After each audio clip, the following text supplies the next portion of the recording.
Welcome to the Saturday Sports Line. Since 1969, the premier sports show about local high school sports, featuring coaches, players, and special guests. Now, here is your host of the Saturday Sports Line, Kankakee Valley Broadcasting's WKVI Sports Director, Mitch Columbi, and sports analyst, Chris McGowan.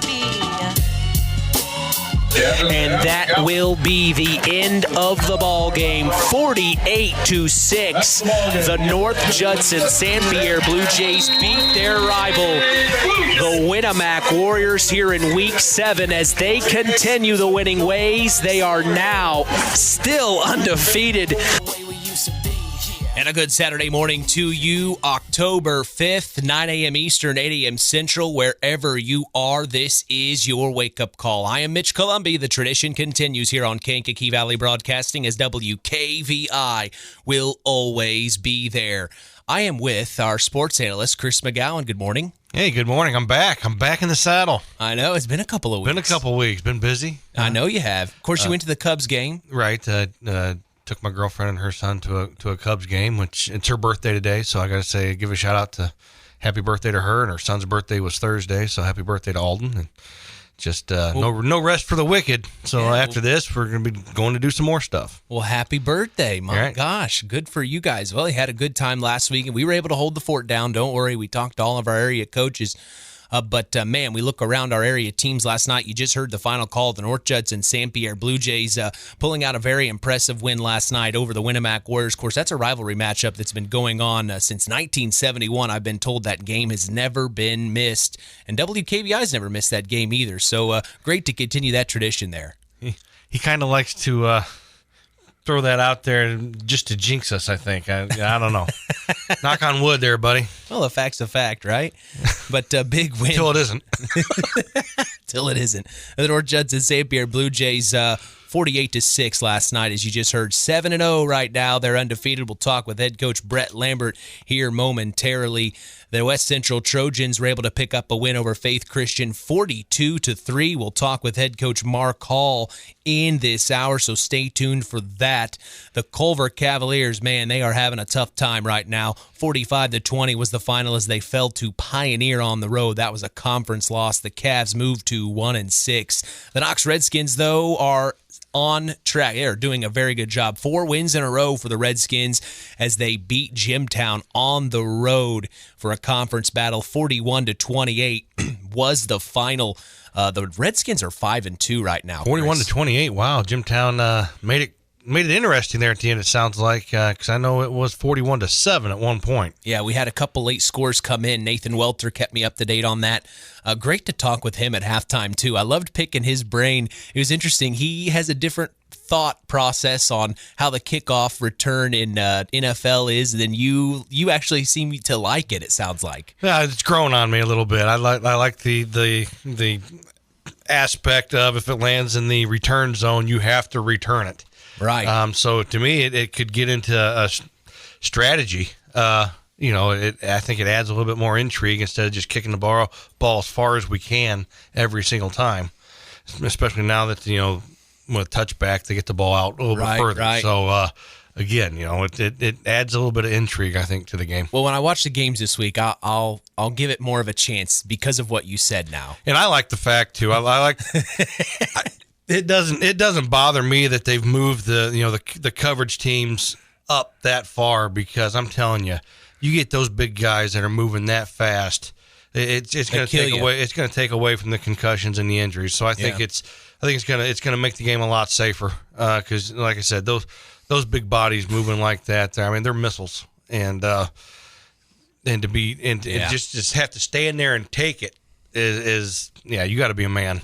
It's definitely a different game. It's a different ball game, especially when you see the college athletes that do so well. They get into the NFL, and now everyone on the field is very good. Right, yeah. So, you get a guy that's 275 pounds running a 4.5 40. Yeah, I'm not. I don't want to stand. I don't want to stand in front of that rocket coming at me. Man, hold your breath. The South Central Satellites, they had a tough loss. They had to travel all the way from Union Mills to North Miami last night. 63-20 was the final in that conference battle. We will talk with head coach Buzz Schoff in the next hour. Stay tuned for the Where the Now segment with Harold Welter as well.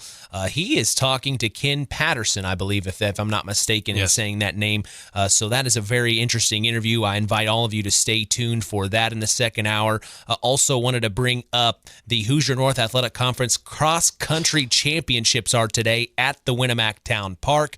We wish all of our area teams in the HNAC, that's North Judson-San Pierre, the Culver Cavaliers, the Winamac Warriors, and that's all I see on this list here. Oh, the Oregon Davis Bobcats. My apologies. My gosh, we got people calling me on that one. My gosh, a big-time shout-out to the Oregon Davis Bobcats. We love the Bobcats. I just want everyone to know that. We love the Bobcats. Let's check in with head coach of the North Judson-San Pierre Blue Jays. It's Brett Lambert. Big win last night, Coach. You got to be feeling good today. Yeah. When you beat Winamac, it's always nice. So it could be a ping pong. It's always nice to do that. So it was a nice game for us right from the beginning. I mean, we got on them early, which I wanted to see happen because Winamac does play hard and they're coached well. So that's a team where when we have, I think this year we have definitely more talent. I think that's just the truth. I don't think I'm going out on a limb saying that, but they still got coaches and players, and if you let a team like that hang around, then you can be in for some trouble. So we got after it. I mean, Trey McGowan had 2 big turnovers for us early on with the fumble recovery, and he had a touchdown, then he had an interception, so that kind of set the tone for us early on, and then we just took it from there.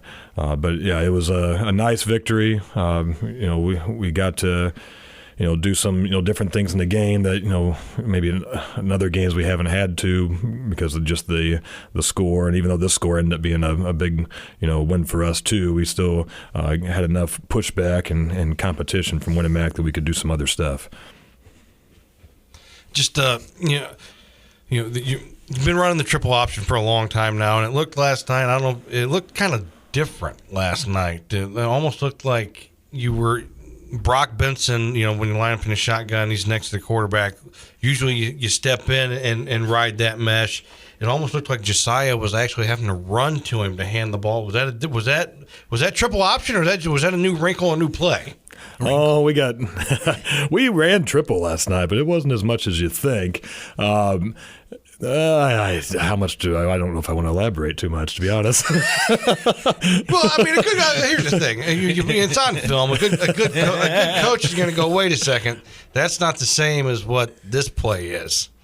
So, I mean, you're not going to give too much away. A good coach is going to know. Yeah, and I guess the biggest thing I'll say, anybody – I better not say anybody. There's probably some people in the stands like, well, they're just running the same play. Heck no, we're not running the same play. We ran so many different plays and different variations, and we can put you call it tags. You can put tags onto a play. Right. So maybe triple option's not just triple option. That's what you're saying, because we can tag it and have somebody blocking somebody else, or maybe the path of the fullback and with the quarterback's a little bit different, or the quarterback's stealing the snap. There's right. Things that variations you can do to adjust.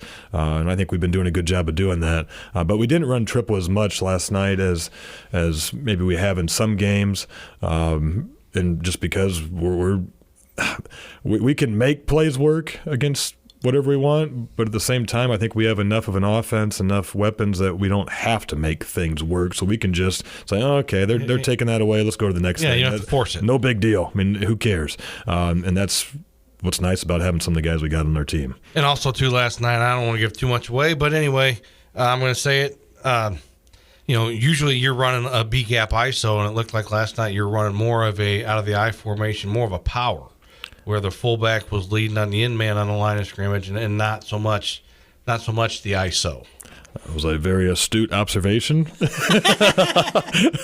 And we got ISO, we got power game, and you're right in what we were doing. Again, when that was something that we've done that in right. the past, but I feel like we weren't very good at it, and we've figured out a few ways to get better at it. And when you got good blockers up front, it really, that helps. It really looks helps. good. Yeah. You got, on a play like that, if you got Wilcox running the ball, it works. And Winamac was kind of dictating a little bit maybe how Wilcox got the ball or how he didn't get the ball, I guess is the next way of saying it. And we're not going to force it to a player because we got enough players. So a lot of times just like, oh, okay. Well, let's just go through it. I mean, last night Brock had 204 yards rushing, I think it was.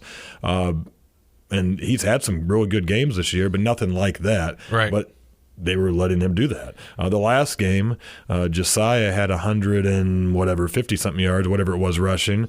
Well, last night he had like 5 carries. We just didn't like what they were giving us with him running the ball, so we go to the next guy. Wilcox has had games this year where he's been over 200 or 100. It's just every game we got different guys that we can get it to and feel good about it. And we're not going to force it. But at the same time, if you're not getting some of those guys the ball, it's like, well, how stupid are we? So that's why you got to set up power and other stuff. Because if we're taking them out of the game in triple option, well, now we need to find another way to get our good guys the ball. But yeah, last night was definitely a Brock's game for sure. But it's not stupid. Just for the simple fact that because as an opposing coach, as a defensive coordinator, you sit there and you look and you've got a 4-headed monster, guys that are a threat to take it to the house anytime they touch the ball. So as a defensive coordinator, okay, well, who are we going to make beat us? So we got to take away this and this. But then you live with the fact that the kid steps up and the kid you want to beat you actually does beat you. As a defensive coordinator, you got to live with that. So it's not stupid on your part. You just like you said, you're not going to force that square peg into that round hole. Okay, well, we've got a 4-headed monster, and we're going to take what you give us, and we're going to beat you. I mean, it's kind of like when I used to play Jimtown when I was at Knox. Jimtown ran maybe 3 or 4 plays, but they formationed you to death. And they're going to run those 3 or 4 plays, but they're going to find that formation that you can't match up the way how they line up, and that's how they're going to beat you. They're not gonna just line up and just beat you play after play. No, they're going to get you in a formation and take advantage of that. But you guys, I'm telling you, it's fun to watch because from night to night, from week to week, you never know who's gonna step up and have that big night. Oh yeah, and then the coaches on the sideline, after the first couple plays, you get your information. You try to run your first play of the game, something that it's like, well, it doesn't matter what they're in. We can at least get a few yards. But then after, that, all the coaches like, okay, this is what they're doing. Okay, we see how how are the defensive backs rotating? Are they rotating? Where's the outside linebacker at? Are they taking toss away immediately? All right, toss is taken away. Well, we're probably going to be able to do something inside. Maybe we can power them. There's just how's triple look? Do we need to, block the outside backer? Are we going to read the outside backer? I mean, there's just so many steps that you gather in the first couple plays of the game. And you get it off film, of course, but we're so used to, watching a film and then the other team comes out. And that's not the same defense they run. In Winamac last night, like they've ran that defense before against us, but they also ran a 3-4 defense, the week prior, or 5-2, kind of same thing against North Miami. So we're like, well, our offense is like North Miami. What are they going to do? So it's an adjustment all the time. And again, as long as you have answers, and it's even better when you have the Jimmies and Joes with those answers, you can be in good shape. So let me ask you this: Are you a guy that scripts the first 10 plays to try to see what they're going to do defensively, or do you come out and know what you're going to call the first play of the game and then kind of get the feel off of there? There's a lot of coaches who will script the first 10 plays just to see how they're going to line up defensively, and then you make the adjustments from there. I think I have scripted plays, and I do have plays on my sheet that I want to run. But there's sometimes after play one, it's just the script. You might as well just set it on fire. And I think I was actually listening on the way in today. I was listening to Plymouth's coach on the other, the sister station talking, and they pretty much know when they play, the bigger schools, when they play Warsaw and Mishawaka, what defense they're going to see. They really know because usually the bigger schools they don't really junk it up, I guess. Right. So they can probably do a better job of scripting. With us, and I know Russ would say the same thing. At least I think he would. You see such different looks that you can't exactly say I'm gonna do this. Right. You just can't. I'll leave it at that. Okay. Let's talk about that 2-minute drive that you guys produced there at the end of the first half. You guys were working on getting something going quickly, moving down the field, a lot of hurry-up offense. Talk about, I'm sure you had to be happy with the end result. Yeah, I was very happy with that. We had a drive at the end of the first half against Triton, and some penalties. We had 3 penalties on that drive against Triton, and I just didn't feel like we had a good flow. So when I saw we were going to be getting the ball back, I think I might have told Chris this when I was going to halftime last night, but I looked at the clock and we had 2 timeouts left. They had just run the ball on third down. There was 2:30-something, 2:40 left. I thought, well, I could call a timeout now and have 1 timeout left and have that 2:40 and have them punt, or I want to see what we can do in truly 2 minutes. So let's let them punt the ball. Let's see what we can do with a 2-minute offense. They got a good punt off, so they put us back. I think we had to go about 70 yards or so, and we did a really good job. We executed well. We got some passes in there. We were opportunistic with some runs because they probably thought we were just going to pass. Even we called some plays. We had a couple of incomplete passes, which were fine because we took a shot, but it stopped the clock. It's better than just clocking it, spiking it. So yeah, I was very impressed with that. We got the ball in the end zone. Again, those are the things that if you can have the opportunity to do that in a game where you're already up by a bunch, you can get something out of it. And we practiced it all week. We practiced it every week, but we put more emphasis on it this week about being able to get down the field and get the tempo up. And something about that. I just feel like we have enough depth on our team and just enough talented players that we want to have a lot of possessions in the game because we feel like we're better than every team we're going to see. That's how we approach it. We feel like we have better talent.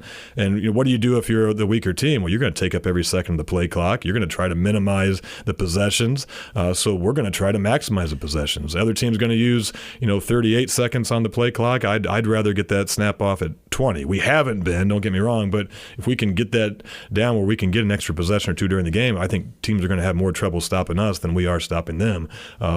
In most scenarios. Now that could change when you get to some other bigger games and equal opponent. Your strategy changes, and then it's just getting the first down and getting the yards, moving the chains. But yeah, we need to get better at getting more possessions. And it's not about if some teams think, well, they're just trying to get more points, run up the score. No, we're trying to get a tempo established so that we can, again, when we get into more of a team that's not inferior, but and also not equal, somewhere in between.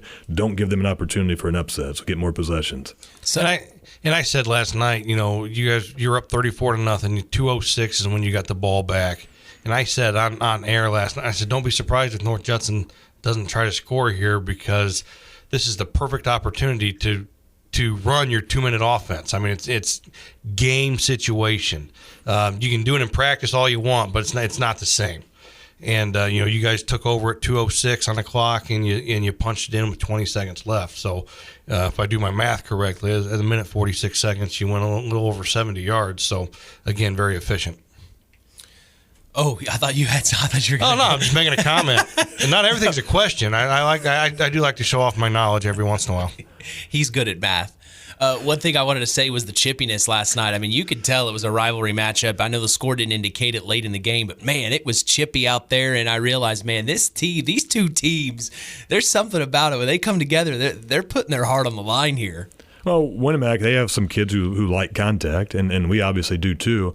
I really didn't think it was that bad. The chippiness. It's been a lot worse. Yeah. Yeah. Oh, yeah. I didn't think it was bad. And I'm with you. And I thought the crew was a really good crew that we had last night. We've had some good ones this year for sure. And I thought they did a good job just, talking to the kids. And, they understand, too, it's a rivalry. Yeah. But they also don't want to see something get out of line and get out of control. And we don't either. But, yeah, there's definitely some shots being taken. And, again, that's part of the game. That's part of, when you play a Winamac or a Knox, you play a rival, just a lot of teams that, you want to have a little contact, and maybe these kids, maybe it could be a family member, I don't know, maybe they I don't know, they just you have a dispute over Thanksgiving dinner or something, I don't know, so you're gonna take it out on them on the football field, but no, I thought Coach Burgess, I really feel like they those kids play hard. I think they execute well because they actually got some good yards on us in the first quarter. I thought they came out with a pretty good plan, and they went right at us at times. And I just feel like he has those kids doing the right thing. And if there was some chippiness what's good about Coach Burgess, and I feel like I try to do a good job myself. The officials tell us, hey, you got so and so doing something wrong. Well, that kid's going to be told about it. Now, they're going to told keep it up. You're not going to be out there. So I think, I just think it was a nice, hard hitting, fun game. And again, the score for them obviously wasn't what they would have wanted, but I just feel like the physicality of the game was good for both sides. Yeah, absolutely. Well, I was just going to say, let's get you got Caston Comets coming to town next week. What do you know about the Comets?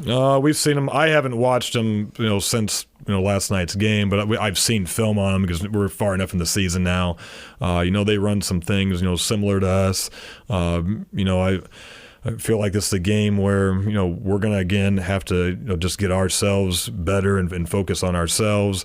And, obviously we're going to be preparing for them too. But, we're getting closer, guys, to playoffs. I think next Sunday is the draw. So we're 8 days away from figuring out, what a path could be for a playoff run, which is very exciting. So we need just to continue to get ourselves prepared for the sectionals. And we are 7-0 right now, and our goal's not to play 10 games. Our goal is to play 15. So in our mind, we're not even to the halfway point of the season. That's going to happen at halftime of the Caston game. That's the way we're kind of approaching the season. That's the goals. And if you don't have goals like that, then I guess you don't have a whole lot of faith in your team, and we do have faith in our team. So again, we just need to execute in the game, get it done, and come out with of this week with just getting better at some things that we weren't as good at the week before. Well, Coach, I sure do appreciate you coming in. It means a lot. Another big time win for you guys. Good luck this week against Caston. Thank you very much. All right, that is head coach of the North Judson-San Pierre Blue Jays, Brett Lambert, riding the storm out here on the Saturday Sports Line. We're going to take a break. We're coming back. We're going to talk Knox Redskin football with head coach Russ Radtke. He's in the lobby. Don't go anywhere.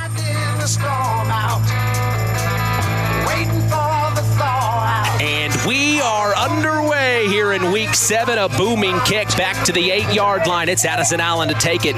He crosses the 20 to the 25, and that's where he's brought down. Out of the gun, it's Josiah McDaniel with Benson to his right. Sets Wilcox in motion. Toss out to Benson. Here he comes. Crosses the 20 to the 15. Oh my gosh, spinning at the 5, and he's tackled at the 3. He wouldn't go down for anybody.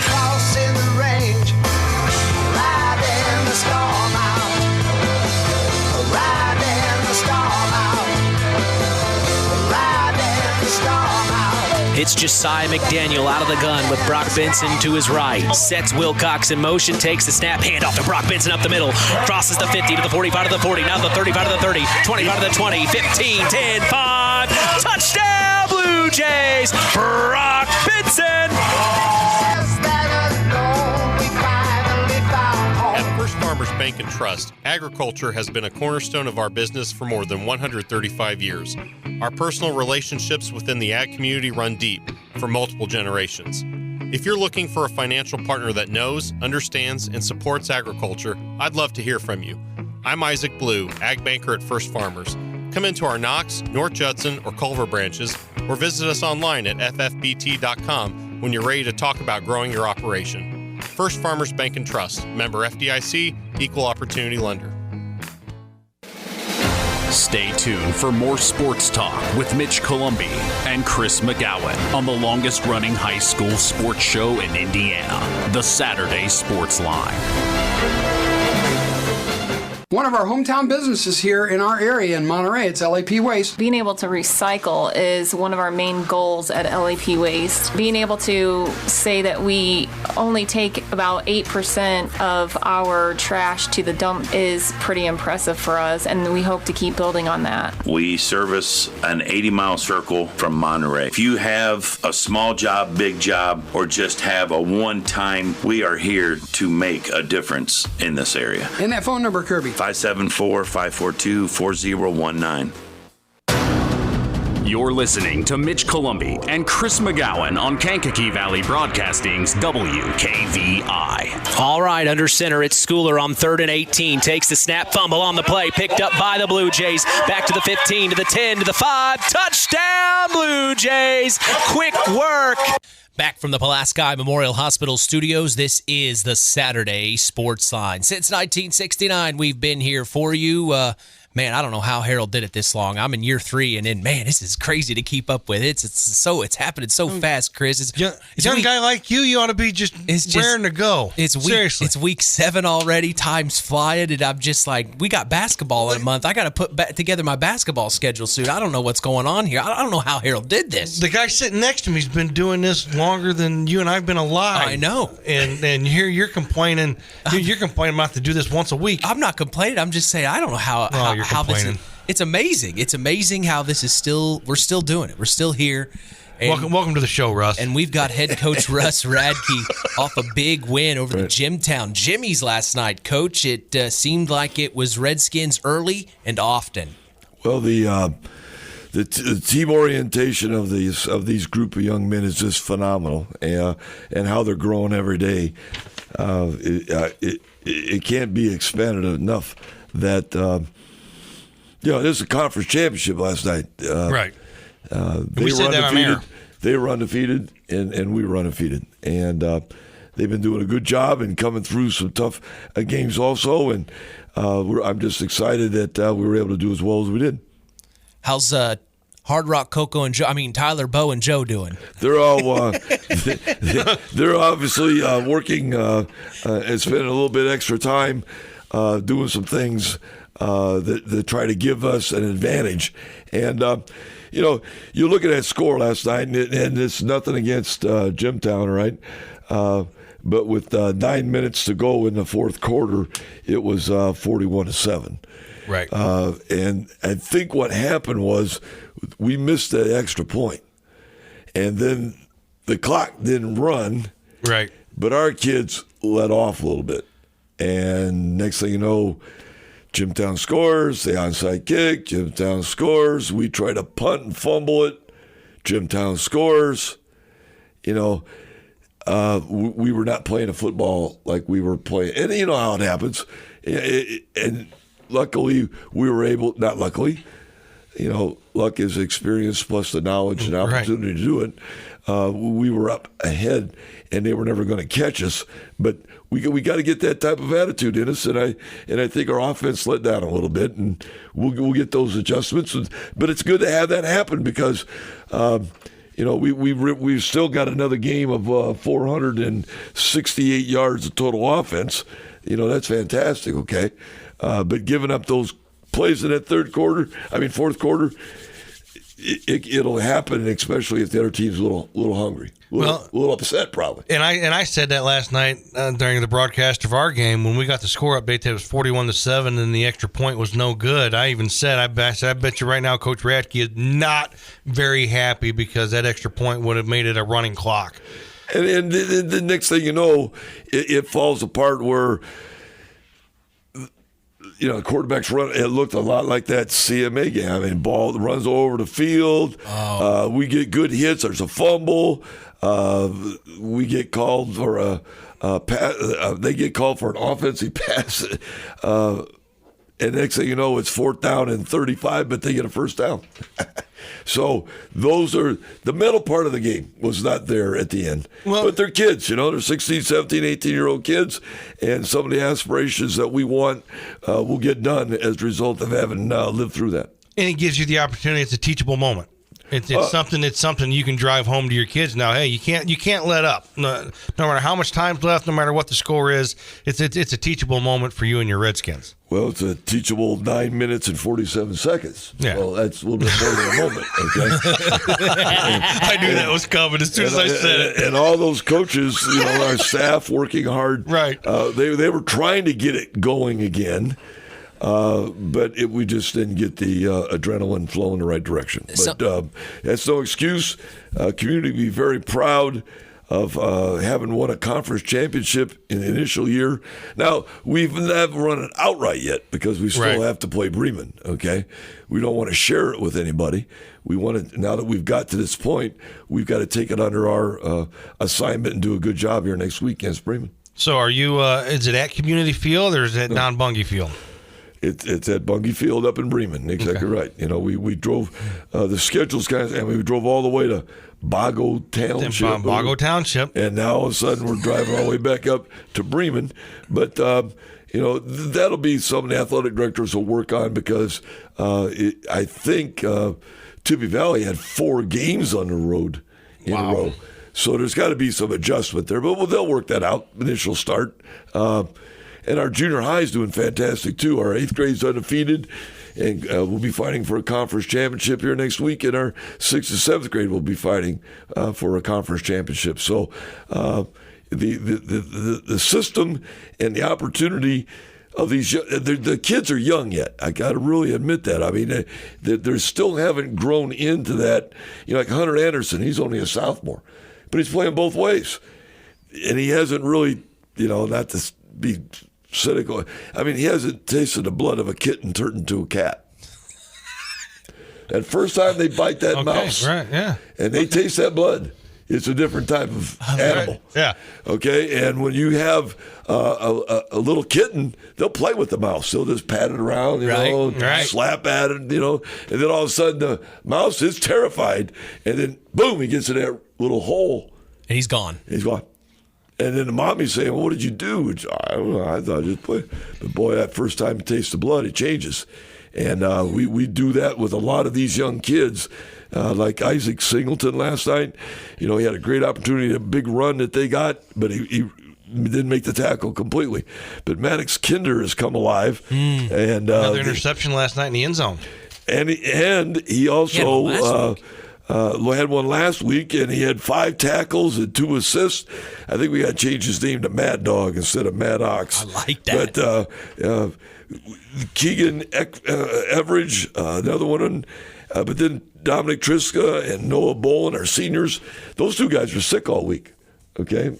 And I had a little dehydration also. I didn't tell everybody I was sick, but the it rolls and plays a role on the atmosphere of the team, but they're still out there.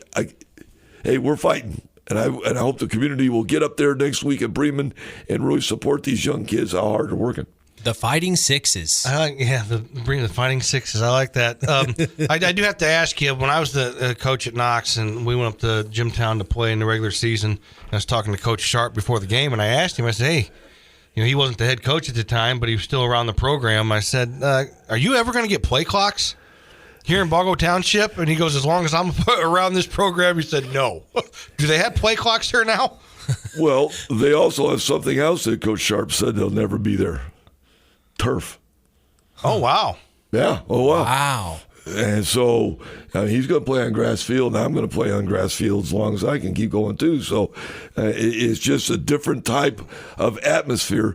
But if you don't get practice on it, right? It can really give the advantage to the team that has it all the time. Right. But you bring them back on grass, it gives you an advantage too. So vice versa. But yeah, they have clocks. They have a great facility. Fantastic. Right. Yeah. I mean, we got up there early and started going, and then I find out because of the airport that's right nearby, we couldn't even use our helicopter drone. It was outlawed or whatever. You're kidding. No. So what? How'd you get footage? Well, luckily, our coaches do a great job, and they haul it all along, and our junior high staff got together and brought the other system up. One on a pole, you know? Yeah. And so our staff isn't just the varsity. It's that junior high staff, too, and we support each other.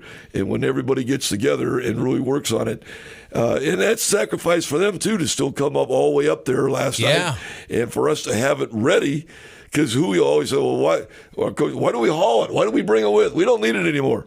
We never know what's going to happen. Yep. And then last week, the wind. Yeah, I made that comment. I saw it go down. I told him about it. Yeah. So that those are things you work for, and it's a community, and everybody doing a great job, and it's just a great atmosphere right now to be around, and we'll get everybody healthy and get a good progress going here and have fun. That's what these kids right now. When that game is over, they're totally exhausted and drenched of the of mindset and so forth, only because of our competition. We get nailed, and the people are bringing stuff. They brought a completely different defense at us again last night, and we still adjusted to it. McLaughlin got his 286 yards, and Jake got 130. Wow. And we threw one good pass. They got us some good yardage. They got there. But they had 11 guys in the box, all in the box. And that means from tight end to tight end, all 11 of theirs are there. Football in a phone booth. Gotta love it. And so we'll have to do some adjustments and find some things that we can work to our advantage. And like you said, the draw's next Sunday. Great opportunity for us to keep going in this direction. And it's nothing against before. It's just that Knox is going to have to do this if they're going to compete in 3A football. Right. And that's just the way it is. So, real quick here, what do you know about Bremen Lions going into next week? Well, they already are going to throw the ball, and they have a very efficient quarterback that's returning. And I think they have an all-state receiver, and so they're going to do some things that they're going to keep working for 2A football. Right. And they're going to present us some situations, but I got to say, some guys that really did, like Keegan Everidge last night on his blitz package and his things that were coming in there and causing some situations early. That's how we got up to that 41-7 lead. And we'll get those type of things worked out the opposite direction. And this mindset of the young kids running the plays, the opponent's offense, and duplicating the defense is just beyond belief. That's how they learn to become varsity players, so that when the freshmen and sophomores come up and they play, they know what they went through and they learned how to be aggressive in that direction. I believe that if we can win these next two ball games, our seniors, there's only 6 of them, will have been the winningest seniors in the history of Knox football. You mean the winningest class? Winningest class. In their freshman, sophomore, junior, senior year, all added together. Wow. They'll be the winningest group that our statisticians and so forth keep giving me information on. And that's a great achievement for those young guys with the 6 of them that have stuck it out and played football for us. Of course, I mean, we've got like 18, 19 juniors, and our classes are fine. But to do that, you're setting a standard that's fantastic. Yeah. And like I said, the illness we had this week and the kids that were down a little bit that still came in and played and do a great job, we'll see them recovering and doing great this week. Well, Coach, as always, I appreciate you coming in. Good luck this week against the Fighting Sixes in Bremen at Don Bungie Field. Well, he's saying that because that B on their helmet on their field looks like a 6. Right. But that's the Bremen logo, right. That Coach Bungie brought in there. And it'll be there forever. And it's a great tradition that they had set and so forth with their program before. And carrying on history is very important in any kind of a program to get where you want to be. I was just going to say, kind of a family history with Don Bungie. He was a teacher. My dad had him in class, and my dad smarted off to him back in the day when, you kind of get Yeah. Next thing you know, my dad knew. Next thing you know, he's picking himself up off the floor, down bungy, dumping him out of his desk. Yeah, well, it's either that or like Hank Orkus telling me to bend over. And he nailed me when I was a junior. I was a junior in high school, and I got nailed. Orkus paddled you? He got me. I deserved it. Probably. Are you kidding me? That's a great story. A junior in English class. I can still remember up on the chalkboard all that stuff you had to do. You had to put the line under the noun and the adjective. I can't remember what that work process was. And before it was all over, all I know is I was outdoors and I was getting nailed. So, and that was my football coach, my line coach, But hey, that's the way it was in those days. You were out of line. You learned how to become what you are today. Exactly. And so I have no. Today we have to learn and teach a different direction. Exactly. And we understand that. Yep. And we get to respect a different way. Right. And the kids at Knox are fantastic with it, and the atmosphere is there, and our principals and administration all work together to get it done in different modes, in different ways. But in those days, it was simple and short. Yep. And then, or do I need to call your dad? No, please do not. Please do not. We've got this all straightened out already. Do it here. Well, Coach, thanks so much for your time. All right. Good luck this coming week. Thanks a lot.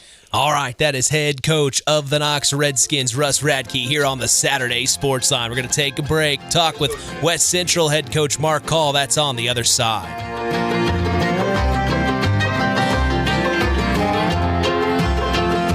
Constant sorrow through his day.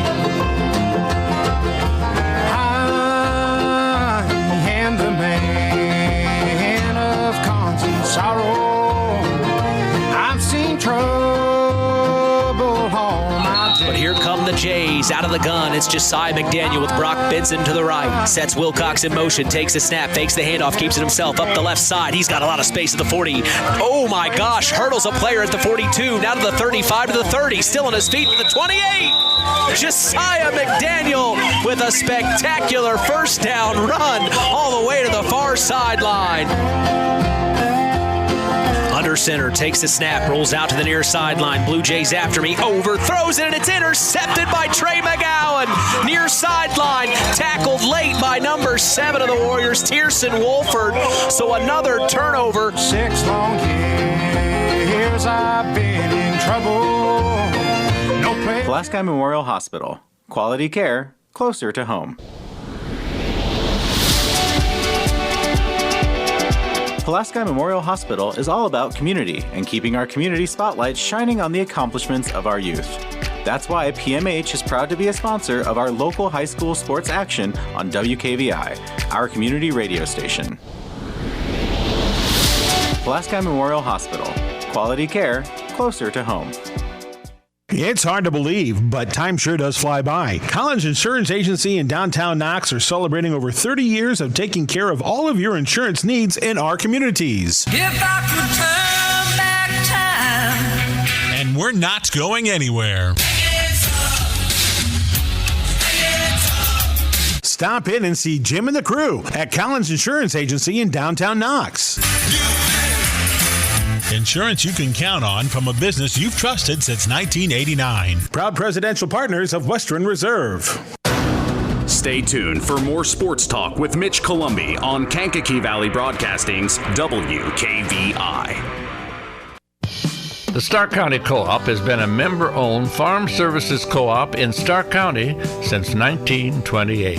That's over 90 years, and they're still providing the same quality agronomy services to the farming community of Stark and surrounding counties. The Stark County Co-op is an LP and fuel provider. The Stark County Co-op purchases grain at both locations, Hamlet and Brems. You can reach them by phone at 1-800-782-3392. Here's more with area high school coaches as we return to the Saturday Sports Line from the Pulaski Memorial Hospital Studios on K99.3. 3rd and 3, McDaniel out of the gun, sets Wilcox in motion, takes the snap, hands off to Brock Benson, near sideline, crosses the 35 to the 30, now to the 25 to the 20, 15, 10, 5, touchdown Blue Blue Jays, Brock Benson. Back for more from the Pulaski Memorial Hospital studios. This is the Saturday Sports Line. We transition to one of our Pulaski County teams, and it is the West Central Trojans. Man, a big-time win for the Trojans last night over Faith Christian, 42-3. That is their third win in a row, and I have head coach of the Trojans on the line. It's Marc Call. Good morning, Coach. Good morning. How are you doing today? I'm doing great, Coach. Probably not as good as you. You said last week to us, even though it's not a conference matchup with Faith Christian, it seems to kind of feel like it, or it could be a conference matchup if you watch the game. You were able to take care of business last night. Let's hear it from your side. Yeah. Next year it will be a conference game, as they have been in our conference for all other sports for a few years now. But football, they just started last year. And they didn't play everybody in the conference this year, so that's why they're not technically a member of the football conference yet. But next year they'll be playing everybody in the conference. So we were able to play them a year early to get used to playing them now. And from what I hear, they're building a brand new facility down in Lafayette, and it's supposed to be a really nice facility once it is completed, and it should be, I believe, finished up for next year. The game last night, though, started off really well. It was our homecoming night. Opening kickoff, Felipe Bazan took it 89 yards for a touchdown, and then Dre Villarreal added the 2-point conversion. We're up 8-0, and we're like 15 seconds into the game. So it's a really good start. Defensively, we made them go 3 and out. We started moving the ball offensively, and then we turned the ball over. And that was kind of the theme for the rest of the first quarter, as we defensively did some really good things, and we're forcing them to go 3 and out, and then we get the ball and we turn it over. We turned it over, I think, 3 times total in the first half. Man. 2 of those were in the first quarter. And then I don't know what the issue was, but we had some issues with our snaps and then catching snaps last night, and we lost one of them, and then another one we lost 11 yards on. So definitely some things there we got to work on as we go into next week. But second quarter, we came out and were able to look a little bit better. We woke up a little bit, I think, and the second score was Addison Huber running it in, and then Felipe added a 2-point conversion, so we're up 16-0. And then we kick off, and they didn't catch it. They hit off of them, and we were able to recover it, and so we had a good field position there. And then a few plays later, Caden Gutwein added a score, and we're up 22-0 at that point. And then we kick off again, and we got the ball right back because they, again, didn't field it. It bounced off of them. And we drove down to inside the 10, and we fumbled again. So we left some points on the field there that we should have had in the first half. So at halftime, we're up 22-0. And in third quarter, we got on them a little bit at halftime because we were making a lot of mental mistakes. We weren't blocking very well, and we came out in third quarter, played really well, put 20 points on the board in that third quarter.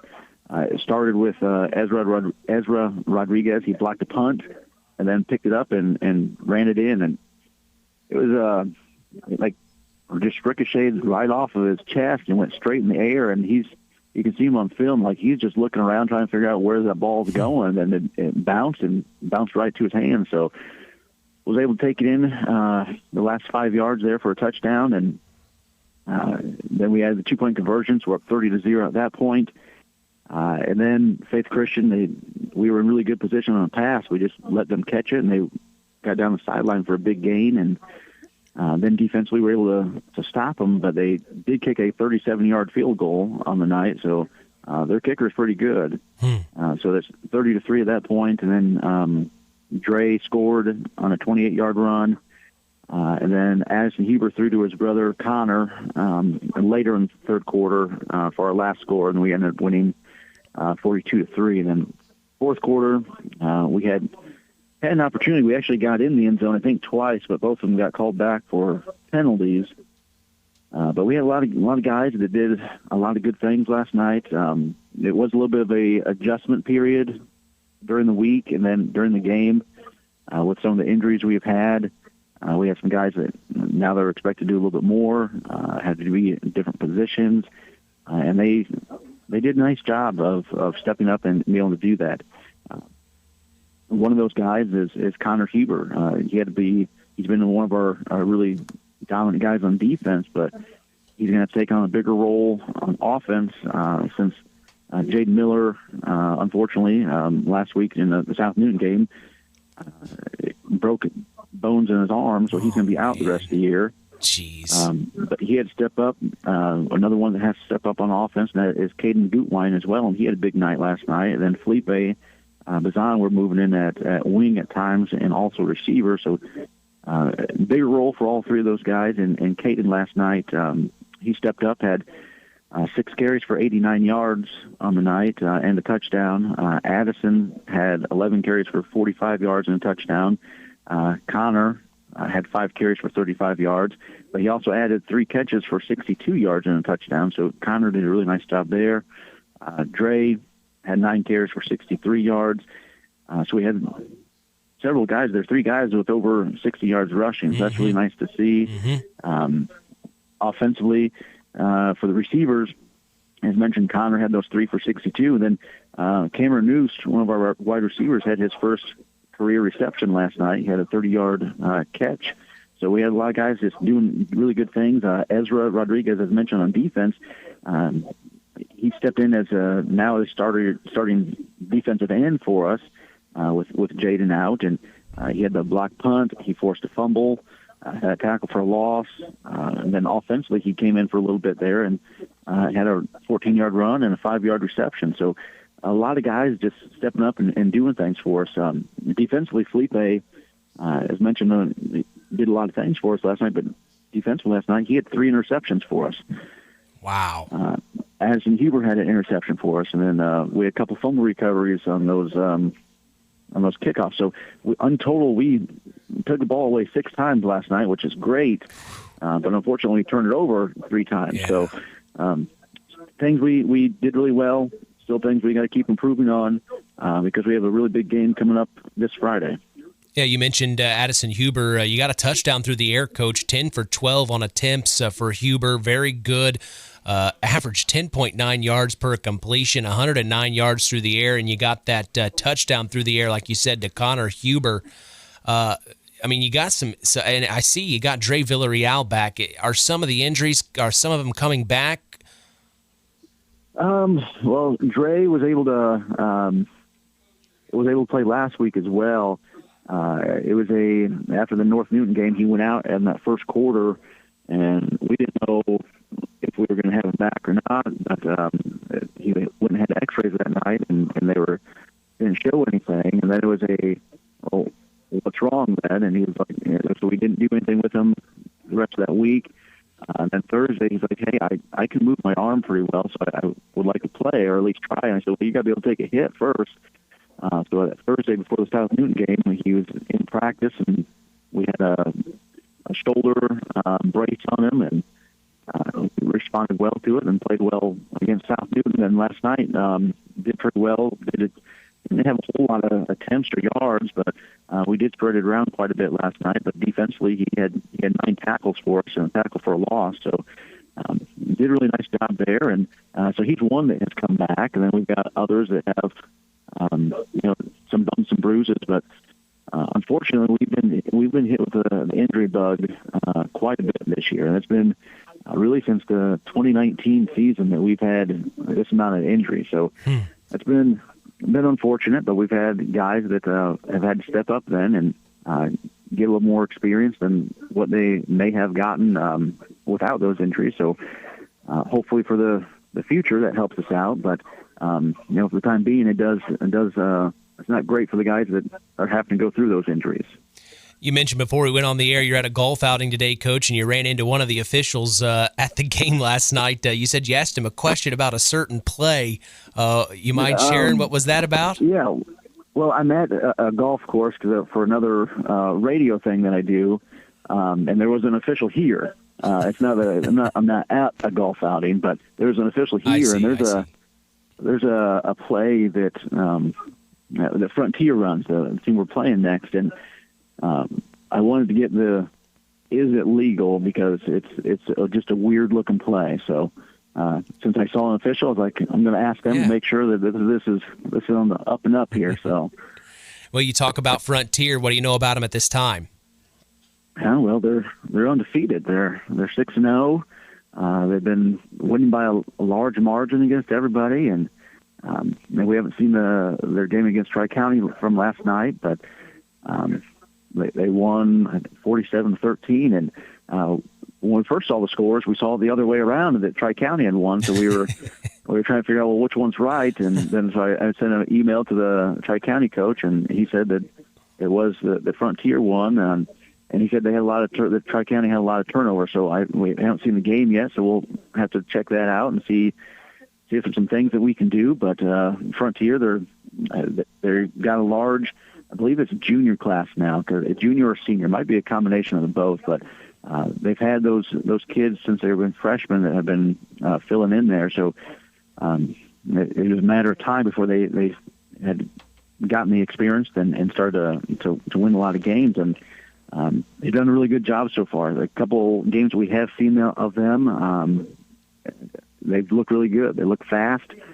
They look physical. So we've got a definite challenge this week, and it's going to be at our place. It's going to be our senior night.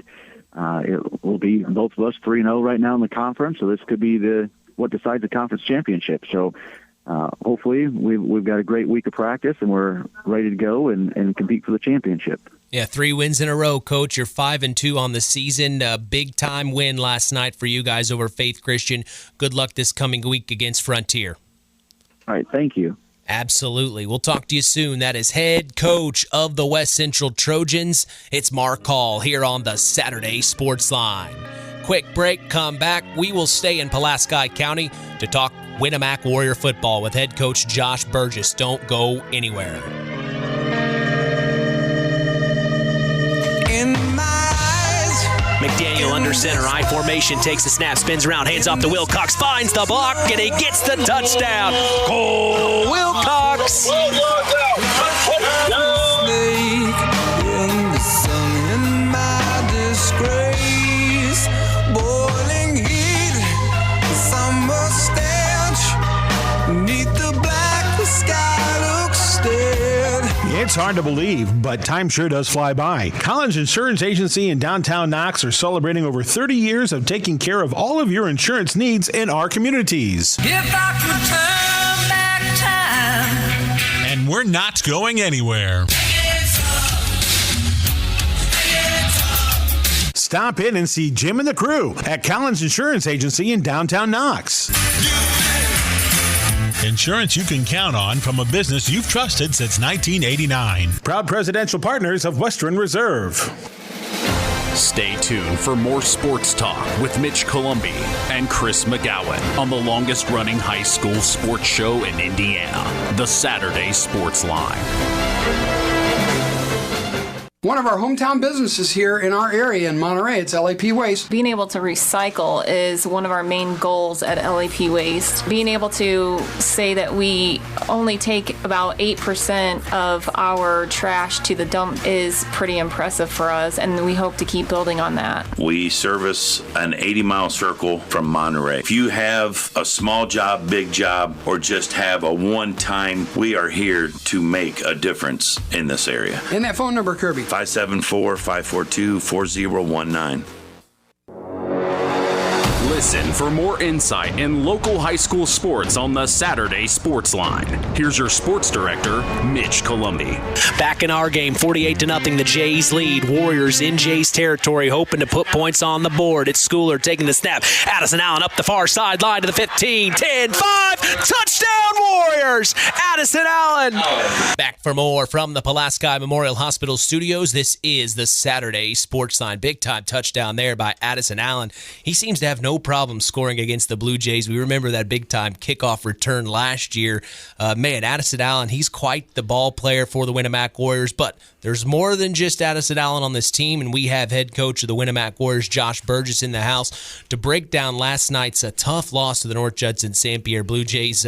But, man, Coach, we were talking with head coach Brett Lambert. You could tell it was a rivalry matchup. The chippiness, the energy was there. Yeah, I heard Coach Lambert talking on the way in, and I would agree with him. As far as, it's a physical game. It doesn't matter, what the year is, what the records are.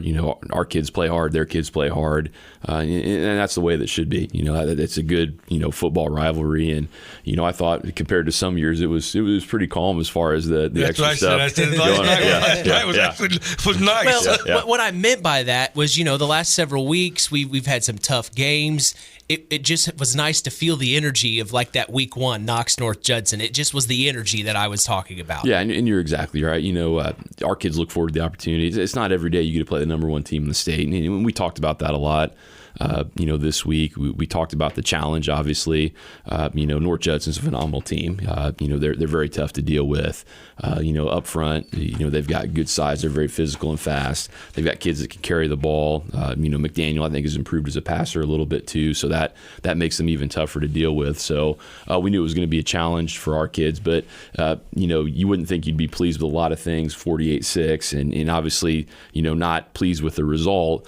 But I thought our effort was better, and I don't ever question our kids' effort. Our kids play hard all the time, but I thought last week against North Miami, we were just really flat, and that's not taking anything away from North Miami. They got after us in both the first and fourth quarters, but I thought, for only about 7 minutes, we had a really, concerted, good effort. So I thought that was an improvement in spite of the score. So I was happy about that. Obviously, the turnovers hurt us last night. You're playing anybody. You can't turn the ball over 4 times, especially against a team that is quality and the caliber of North Judson. That's not going to help you out at all. So we've got some things we still need to clean up, but I think we've got some things we can build on here in the back half of the season, going into the tournament draw here in a couple weeks. Yeah, try to get you some positive momentum going into the sectional draw next week. You get the right draw. You guys set yourself up for maybe winning here 2 or 3 in a row. I know you don't want to put the cart before the horse, but last night. You played a lot of young kids, a lot of freshmen, a lot of sophomores. The 2 names that we talked about in the pregame, or during the game, I talked about Talon Gardner and Addison Allen, 2 kids that seem like they've been at Winamac for 15 years now, playing football. They're just names that are synonymous with what you guys do. But again, I thought last night coming out of that game, you come out of it pretty much healthy, I believe. And now you start to get some of those kids that you've been counting on all year back.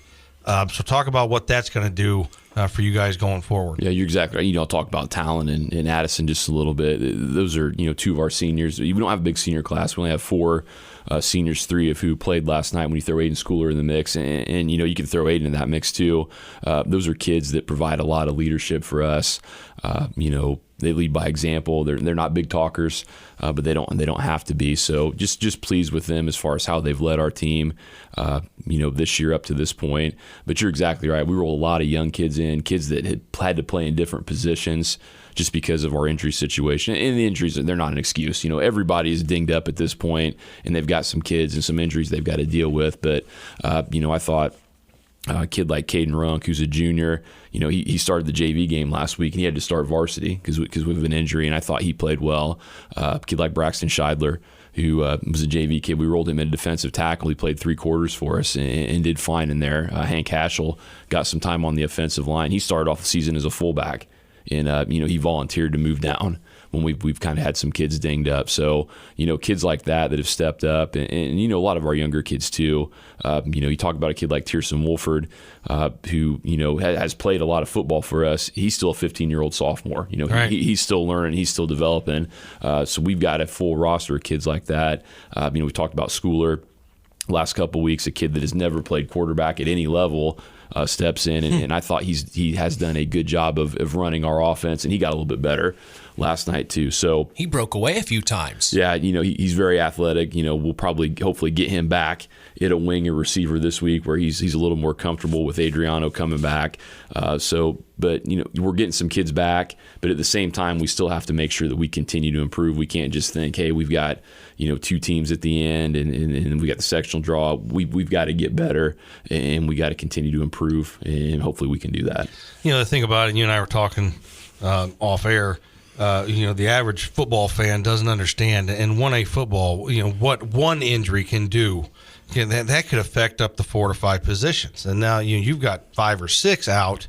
And now, I don't think, like I said, the average lay fan doesn't understand that, when you've played one position the entire year and all of a sudden now you got to get moved and the view is different and your reads are different, even just going from, playing from a stand-up position to have to put your hands in the dirt, the difference that is speaks volumes. And for your kids to be able to, to be moved around, all these moving parts and pieces, and to still come out and play fast and play hard, speaks to what you guys are teaching there at Winamac. Yeah, we've got good kids. The kids are like, you talk about a kid like Hank Cashel.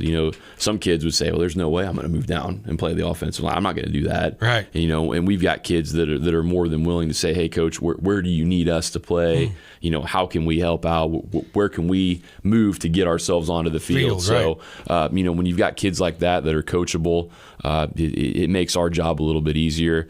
You talk about kids moving around. Sometimes you forget about the special teams. Right. When one kid goes down, you think, hey, maybe he was a starting lineman or starting linebacker defensively. But at our level, that's a kid that's probably on all the special teams too. So then you're rolling different kids in, and we had a couple of JV kids that got in on special teams last night that maybe didn't think that they were going to be involved, but just through, whatever circumstances, they got in and they were ready. So, again, those are positives that we can build on as we go forward here and get to the next couple weeks. Yeah, from what I see here, the stats you sent, Addison Allen, a great night, 12 rushing attempts for 71 yards. He had that touchdown.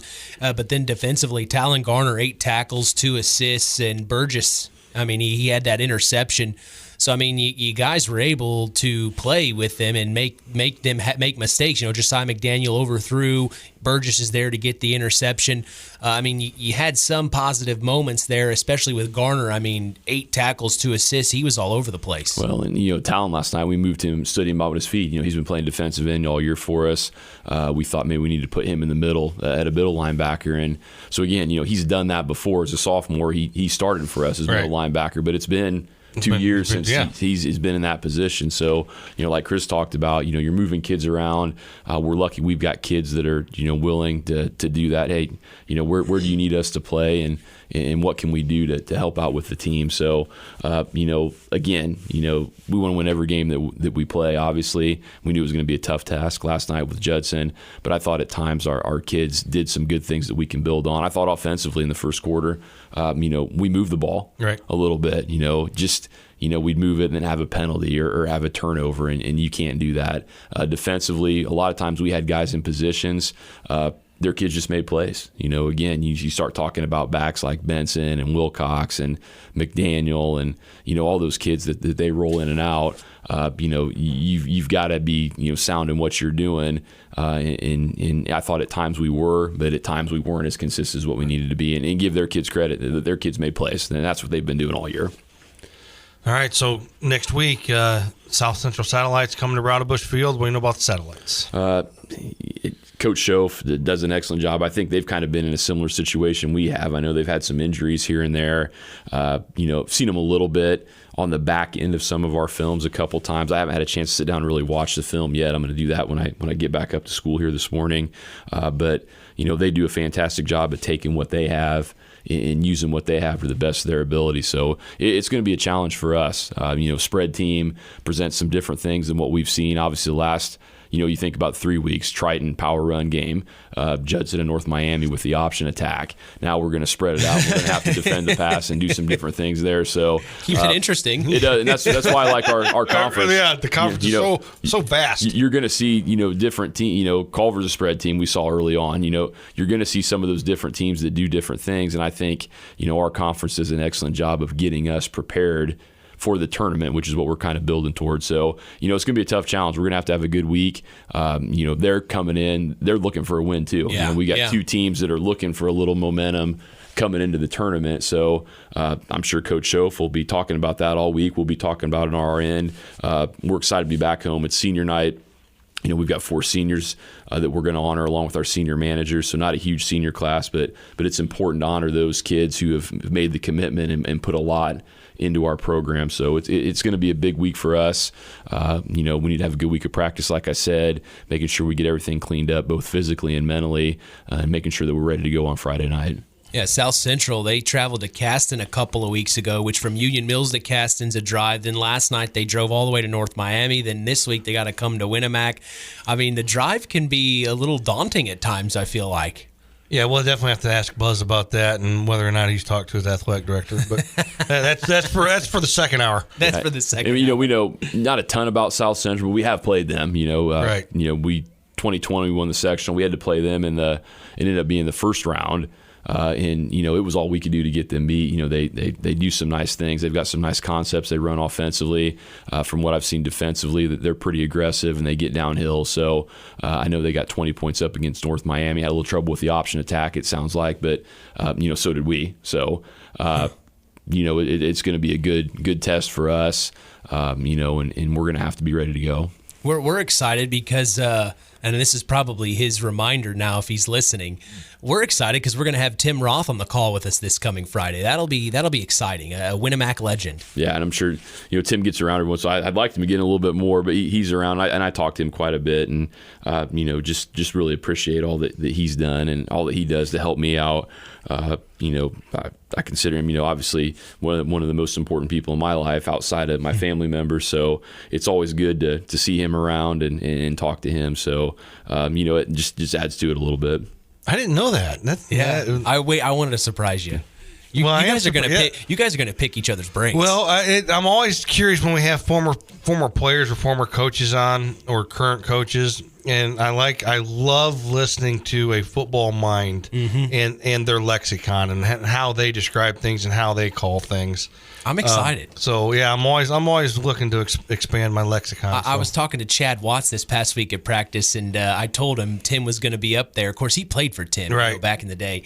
And Chad, of course, is the public address announcer. He's like, "Oh man, we're excited to be in the booth this week." So I'm excited too to be with Tim Roth on the call. We're going to be going live at 7 Eastern, 6 Central this coming Friday at Radtke Field in Winamac. Coach, thank you for coming in and talking with us. I know it was a tough loss, but pick up the pieces, and we'll talk this week. Yeah, appreciate you guys and all that you do. Thanks a lot. Thank you. Absolutely. That is head coach of the Winamac Warriors. It's Josh Burgess here on the Saturday Sports Line. We have our Athlete of the Week interview with Joie Montague of Knox coming your way. Don't go anywhere. It's the Saturday Sports Line. Did I mean to treat you bad? Yeah, but I did it anyway. And then maybe Schooler takes the snap, hands off, Allen up the middle, breaks away to the 50, down to the 45, and he's tackled on the other side of the field. The Warriors are breathing life into this drive. Takes the snap, pulls the handoff, moving into the pocket, throws it down the middle. It's intercepted by the Warriors. That's Ethan Burgess, crosses the 30, and he's tackled at the 32. Ethan Burgess read it well, and he comes up with the pick, Chris. oh, you were flying up so high. But then someday people look at you. They're what they call their own. They watch you suffer. One of our hometown businesses here in our area in Monterey, it's LAP Waste. Being able to recycle is one of our main goals at LAP Waste. Being able to say that we only take about 8% of our trash to the dump is pretty impressive for us, and we hope to keep building on that. We service an 80-mile circle from Monterey. If you have a small job, big job, or just have a one-time, we are here to make a difference in this area. And that phone number, Kirby? 574-542-4019. It's time now for Hour 2 of the Saturday Sports Line with your host, Kankakee Valley Broadcasting's WKVI Sports Director, Mitch Columbi, and sports analyst, Chris McGowan. We are back for more from the Pulaski Memorial Hospital studios. This is the longest-running high school sports show in Indiana, the Saturday Sports Line. It is time to talk about our Tyler Roth WKVI Athlete of the Week, Knox Senior Girls Golf Star, Joie Montague. Joie placed second overall at the LaPorte Sectional. Over 15 schools were at that sectional. Very impressive, as she placed second overall, helping her team place second as a team in that sectional. Quite a historic mark for the girls golf program at Knox. And without further ado, here's my sit-down interview with Knox Senior Joie Montague. Joey, I got to ask, what is it about the sport of golf that you love? Everything about our team and the chemistry that we built. I want to thank Chesapeake Run. They gave us the opportunity to golf for free every day, and even on weekends when some of the girls and I wanted to go out and just golf, the only thing we had to pay for is a cart, and that gives a lot, honestly, because golf is a really expensive sport. And that made us want to go out more, I think, and we built a chemistry and almost a family, and the environment of our golf team is strive this year. Let's talk about this golf team. Who else on this team do we need to know about besides Joie Montague? Bethany Barnes is our number 2. She's an amazing person. She's a senior this year. Aline Stacy, amazing player. She's a senior this year. Javelin Norm and Layla will be carrying on our team next year. There are 2 juniors. And then we had a few freshmen join this year, and then we had a senior join for the last year. She's never played golf before, but she's an amazing person, Ginger Vincent. I'm just excited to see what they'll do after we graduate, see what happens for them. Well, let's talk about this LaPorte sectional and why we're here today. I know regionals were this past weekend. We'll touch base with that real quick, but really the reason we're here is how you did such an amazing job at that sectional. Talk about that day, what you remember, and what you had went through. The sectional is always pretty intense. I mean, everybody starts off on the putting green and looking around, seeing all your competition, and there's 50 plus girls on the same putting green, and that's who you're playing against. And I got the opportunity to play with one of my good friends, Kerrigan Evans. She's from New Prairie. Love that. I played with her in the Invitational, and then I played with her at sectionals. So that was a good opportunity. I'm glad. She's a senior too, so this was our last year. That was pretty cool. So the environment while I was playing was pretty healthy. That can change a lot. When you're golfing, if there's somebody that's, I guess, not as happy-go-lucky on the golf course or not as exciting to play with, or very intimidating, it can bring out a different kind of golf, and I'm glad that I got to golf with somebody that I enjoyed golfing with. That's cool. When you found out that you'd place second overall, what was that moment like? It was a very exciting moment. I mean, before 2 years ago, we'd never even went to regionals, and we were trying to win sectionals this year, which is really crazy to me because of how much we've improved as a team. Talk about your parents. What are your parents' names? My dad's name is Ryan Montague. My mom's name is Trisha Lovely. They have helped me tremendously. I've always been in sports. I started softball when I was younger, so obviously I needed a lot of equipment and taking places all over the place. And when I started golf my freshman year, which I'd never picked up a golf club before, was scary. And having the support of my parents definitely helped me through and helped me gain confidence and show what I could do. What was regionals like? Regionals is definitely one of those most intimidating places to be. There's 15 schools there. There's just so much talent on the golf course when you go to regionals. But I tried to express more to our team that it's more about the experience than going out and trying to win, because it's a hard competition when you go to regionals, for sure. What does it mean to Joie Montague to be a Knox Redskin? I take a lot of pride in growing up here. I've always went here, so it's really nice to be able to say that I got Athlete of the Week. It's pretty cool. Plus, I guess golf isn't one of the things that usually people just pick up and go. It's a pretty hard sport, so it's pretty cool.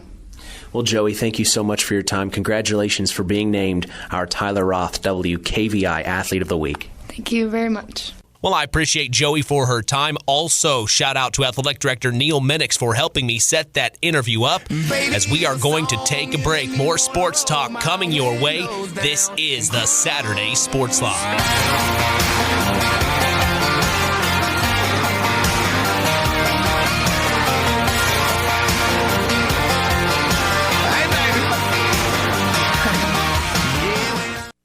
First Farmers Bank and Trust, agriculture has been a cornerstone of our business for more than 135 years. Our personal relationships within the ag community run deep for multiple generations. If you're looking for a financial partner that knows, understands, and supports agriculture, I'd love to hear from you. I'm Isaac Blue, Ag Banker at First Farmers. Come into our Knox, North Judson, or Culver branches, or visit us online at ffbt.com when you're ready to talk about growing your operation. First Farmers Bank and Trust, member FDIC, equal opportunity lender. Stay tuned for more sports talk with Mitch Columbi on Kankakee Valley Broadcasting's WKVI.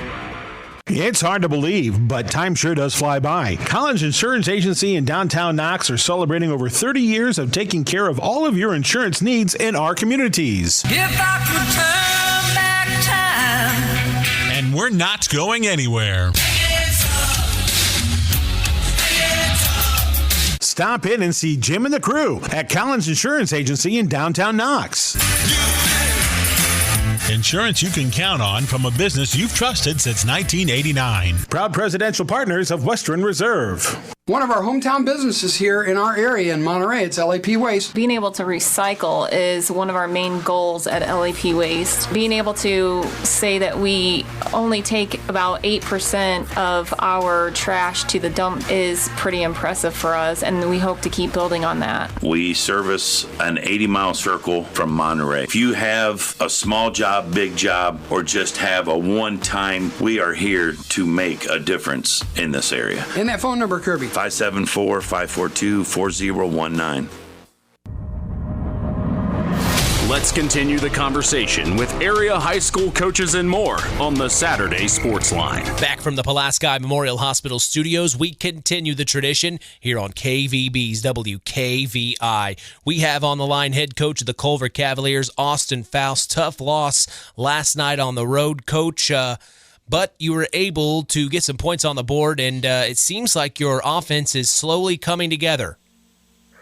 Yeah, morning, guys. I thought we played well for the most part. I think we improved from where we were last week to this week. We did some nice things. We Pioneer kind of got on us a little early, 14-0. Came out kind of throwing the ball, throwing some different stuff that they really hadn't shown before. So we had to kind of adjust a little bit. Once we kind of settled in there, we got better and made kind of Pioneer earn most of it. But it was 14-0. We throw a little swing pass out to Ethan Binion, and he takes it and makes one cut and kind of cuts back on the whole defense. And, it's a 14-6 ball game. And then we give up another touchdown, and then we come out first play of the second quarter and throw a long pass to David Height, and wide open and kind of a chase to the goal line. And you got to credit the Pioneer kids. They didn't give up on it, and they were able to force a fumble into the end zone for a touchback. So, instead of making it a 21-12 game, 14 game, 21-6 with their ball. And then we kind of stalled a little bit. But I really liked where our kids were at halftime, kind of mentality. They kind of understood why we were there. I mean, that's the big thing we focused on with our kids. When things happen, it's not the what if game, it's the why game. Why did it happen? What was our control in that? What was our factor in that? And in the second half, we gave up one score early, and then after that, we settled down and got stops, and we had two touchdowns as well. So hopefully we can just build off this performance. Yeah, talk about some of the players. Anybody in particular stand out that you can share with us? Yeah, so offensively, I thought Jonas McEwen played well. Running the offense, and against Pioneer, they're very aggressive. They play hard, so we thought we throw a lot of screens, quick game, that kind of stuff. And Jonas made some nice completions. His brother Caleb in the second half. It was kind of the Caleb McEwen drive. I think he had 4 or 5 catches that got us down to the 1 yard line. 2 of them was just, basically his brother throwing it up to him, and Caleb just making a jump ball, kind of a basketball, post the guy up and go up and get it. And we were able to get an Ethan Binion touchdown, and then we had another nice drive, and Jonas McEwen ran it in, and Caleb got the 2-point conversion. And that defensively, Logan Caldale up front. For a senior, continued to, kind of show what he's capable of doing. He's the best kid probably I've seen in a while and coached with being able to read blocks and playing with his hands, and he did a lot of nice things for us. Theron Carrington in the middle for us at the D-line spot. I thought Ethan Binion played well both sides of the ball. So we're getting better performances. I think we're finally kind of on the right track. We talked to the kids at the end of the game, and we told them if we can keep building off this performance and where we are, and we got an opportunity to maybe have a nice little end to our season, and who knows what the sectional draw brings, and if we can improve on that, and I think we're going to look back to the Week 7 game against Pioneers, where kind of everything maybe the light bulb came on or flipped the switch kind of thing. Yeah, you see North Miami. It'll be your last home game of the regular season. It's a conference matchup. We've been talking about North Miami this morning and the last several weeks as it is in the Hoosier North Athletic Conference. What do you know about North Miami? Yeah, we've got a lot of film on them. We seem to kind of follow. Like the game we got, we always seem to be a team that plays North Miami. So we got a lot of film. We're familiar with them anyway. We always used to scrimmage them in that Week 0. And we even usually would scrimmage them in the summer. So we know that program pretty well. Coach Grant's doing a really good job this year with them. Option team, they like to get outside on some rockets and jet sweeps, kind of formation here. They try to outflank you. They play really hard. They got some nice speed, and then what it looked like on film too is they got linemen that play really hard, and they got a couple of them that's got kind of nastiness to them that like to finish blocks and go through the whistle. And then defensively. The same way they got nice D line. Their two outside backers are pretty stout. Try to keep everything inside and funnel it to their inside backers. So, we're going to have to keep improving. It's going to be another challenge, a little bit different kind of thing, going from wing T to option, and obviously option football. You got to be right every single time because they're reading you to make you wrong. So, but it is senior night. We got 7 seniors, so I think our kids obviously are going to be excited, and hopefully we can come away with a win for them. How's the health of the ball club?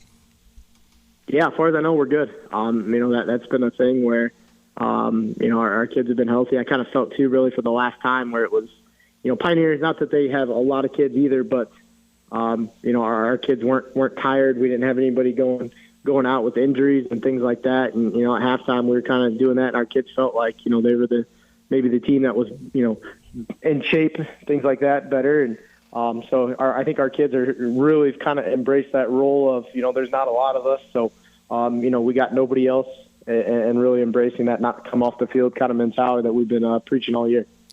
2 weeks to go, Coach. What's the message to the kids or your team in general in terms of buttoning up the season and going into sectionals head first? Yeah, I think the biggest message is we just got to keep improving, improve where we are and understand just how close we are. Again, what's the why to, how close we are, and just the execution part. We can't have, defensively miss a tackle here. We don't read a key here, and that ends up for a big play, first down or into touchdowns, and we can't have those. And then offensively, when we start drives out with the negative play, it kind of seems to snowball on us. So, we preached last night, we got to have guys make plays. Caleb McHugh and I said on that first touchdown drive in the second half, he went up, made a nice catch, and that kind of got everybody jacked. And then another guy started making a play. Then another guy made a play. And we kind of talked about it at the end of the game. Don't wait for somebody to make a play. You be that guy to make a play. Well, Coach, I sure do appreciate you hopping on here. It means a lot. Tough loss, I know, last night, but you get to have your last home game. Is it senior night? Yep. Yeah, so we'll have senior night. We got 7 seniors that obviously we'll honor and celebrate, and then hopefully, they'll get their last guaranteed, game at Cavalier Field with a victory. That's the plan for going into next Friday. Yeah, very cool, Coach. Well, good luck against North Miami, and we'll talk soon. All right, appreciate it. Thanks, Mitch. Absolutely. That is head coach of the Culver Cavaliers. It's Austin Foust here on the Saturday Sports Line. We're going to take a break. We're going to talk to the Cavs, one of the Cavs rivals, the South Central Satellites head coach Buzz Schoff. He's here. We're going to talk to him after the break. Don't go anywhere. You're listening to Kankakee Valley Broadcasting's WKVI.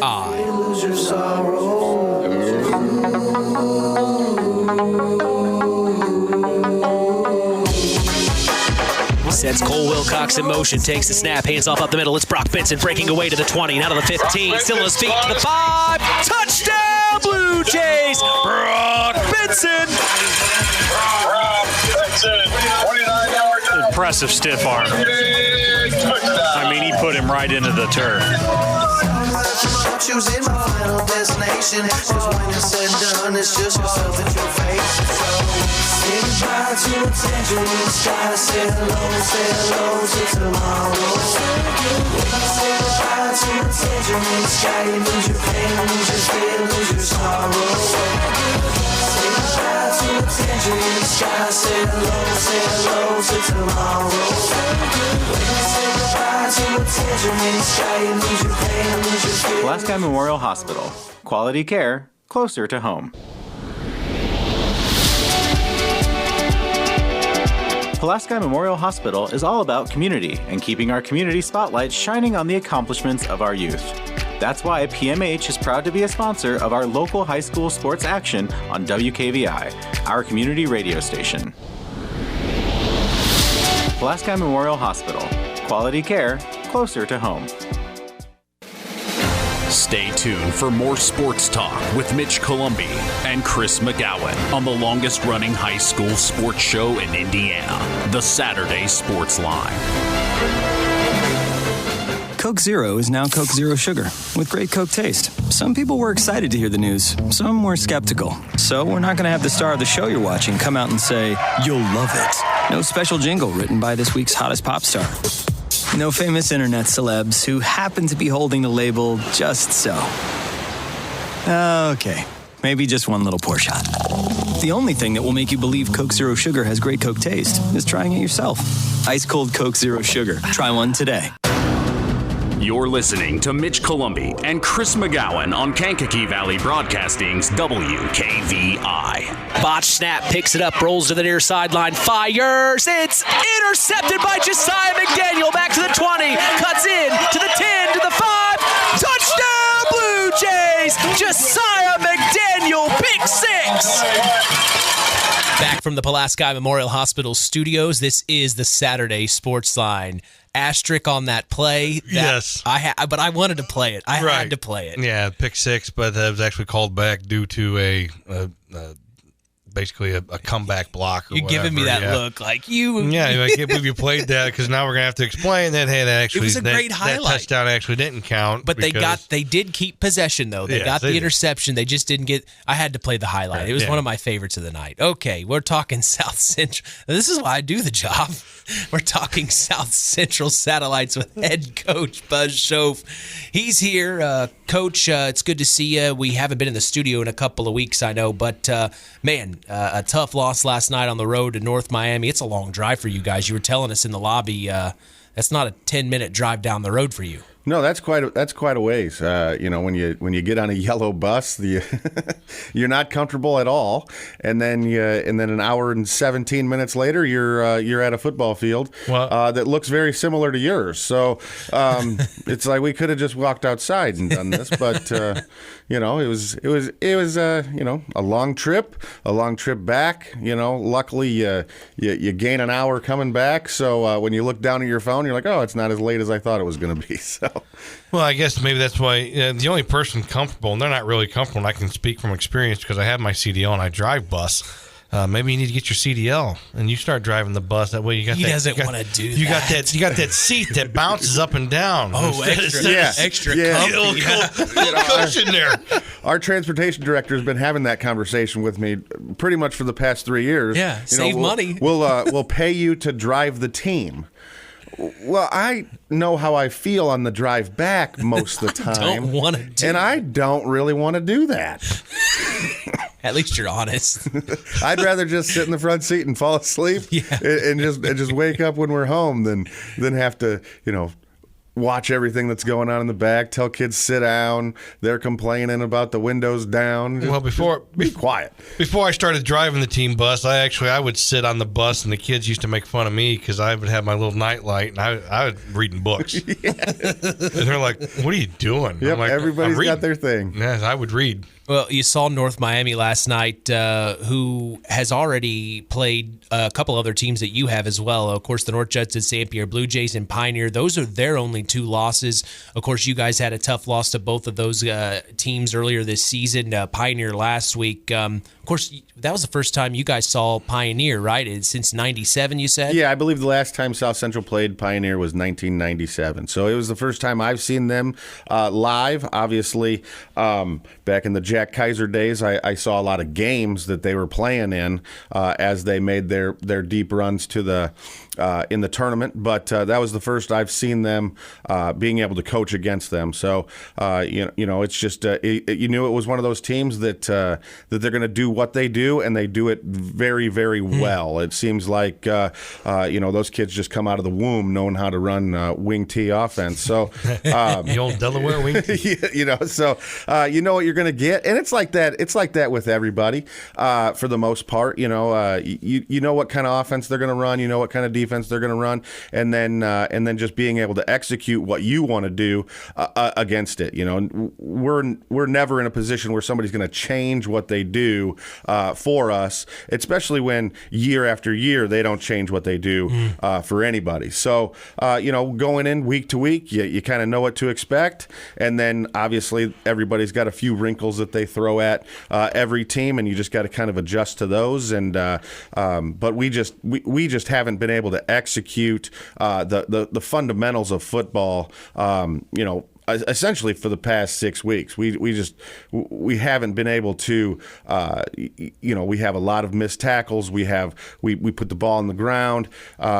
We have a lot of misreads, a lot of over pursuing linebackers. Just those little things that you just can't do. That you're okay with week 1, week 2 because you can coach it out of them.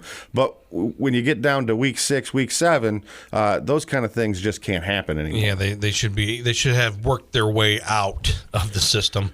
But again, so let's talk about last night. You make the hour and 20-minute trip down to North Miami. And you scored 20 points on them, because Pioneer, they scored 21 on North Miami. So, you were able to get the ball in the end zone. Yeah, so, the box score says 63-20. And what we kind of pride ourselves at South Central is as actually a quote from Mike Zahner, and that's that no lead is ever big enough for South Central. And if you really kind of break down how the game went last night, they received the ball to start off. They go down and score. We get the kickoff. We get a nice kickoff return. We go down and score. We convert the 2-point conversion. We're leading the game with 9 minutes to go in the first quarter, 8-6. And so then as it progresses at the end of the first quarter, we're down 20-6. They get 2 kind of quick scores. We're down 20-6. And then we go down and we score.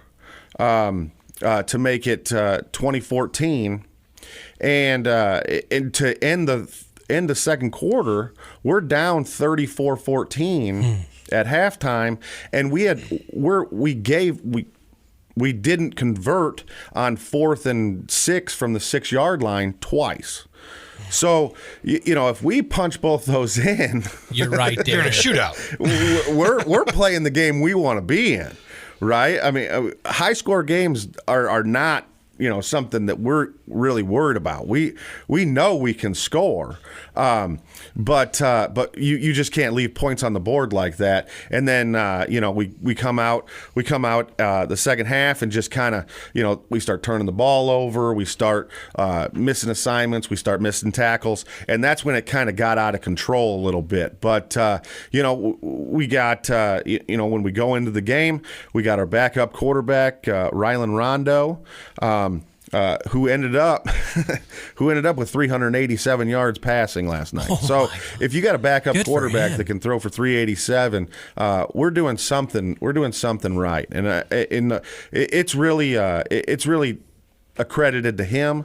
Obviously our wide receiver coach, Brent Jones, worked with him and the receivers all week about finding that opening, just sit and just get to the ball, just track the football, and we were able to make some plays last night that we haven't seen the past couple weeks. We were he was reading the defense pretty well, and they really didn't have an answer for it, and that's really kind of our ace, right? Like you see the run attack for 7 straight weeks, and then you come out with a run and gun, right? You're asking your corners to do something that you probably haven't practiced a whole lot throughout the season. So we were really able to take advantage of how they played defense. We just weren't able to stop them when we needed to, and then leaving 14 points off the board.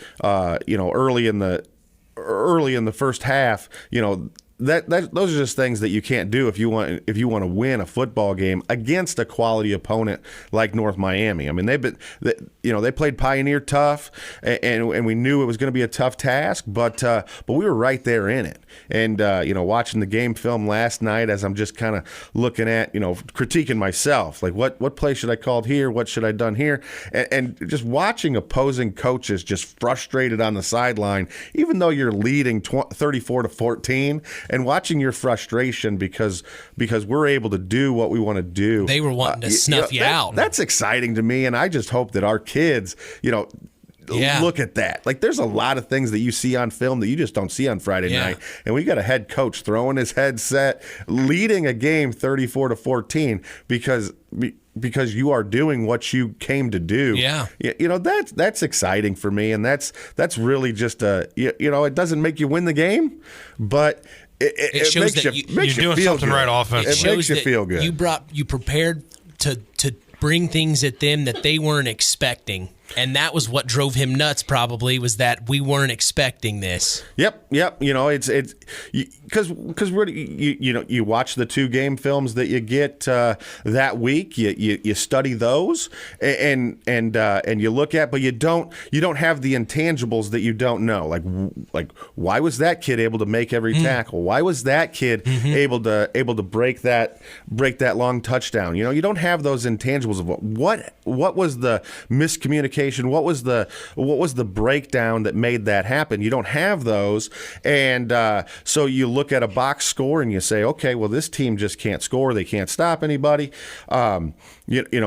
Let's just do what we do and we'll be fine. And then all of a sudden you realize that, well, they got some matchups that they like. Yeah, and they paid attention. We got to adjust, and maybe we're just not we're prepared for it, but we got to make just a little bit of a tweak. And on the fly in 1A football, those tweaks are harder and harder and harder, because there is no time for you to sit down with your entire unit and say, all right, this is what we got to do. Right.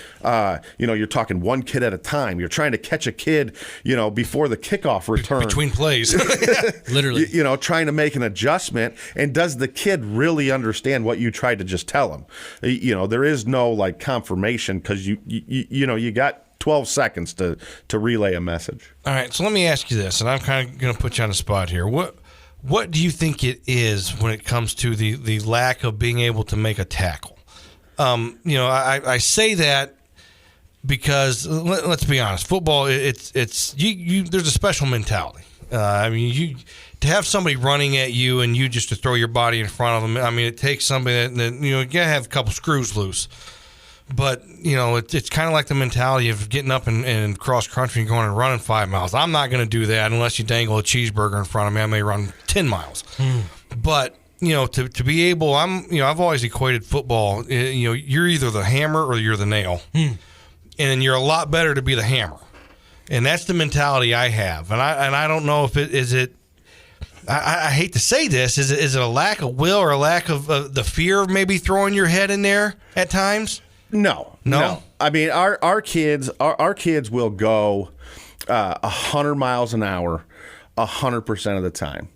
It is that body awareness that I and to explain that, right? If you're running at me, I'm going to throw my body at you.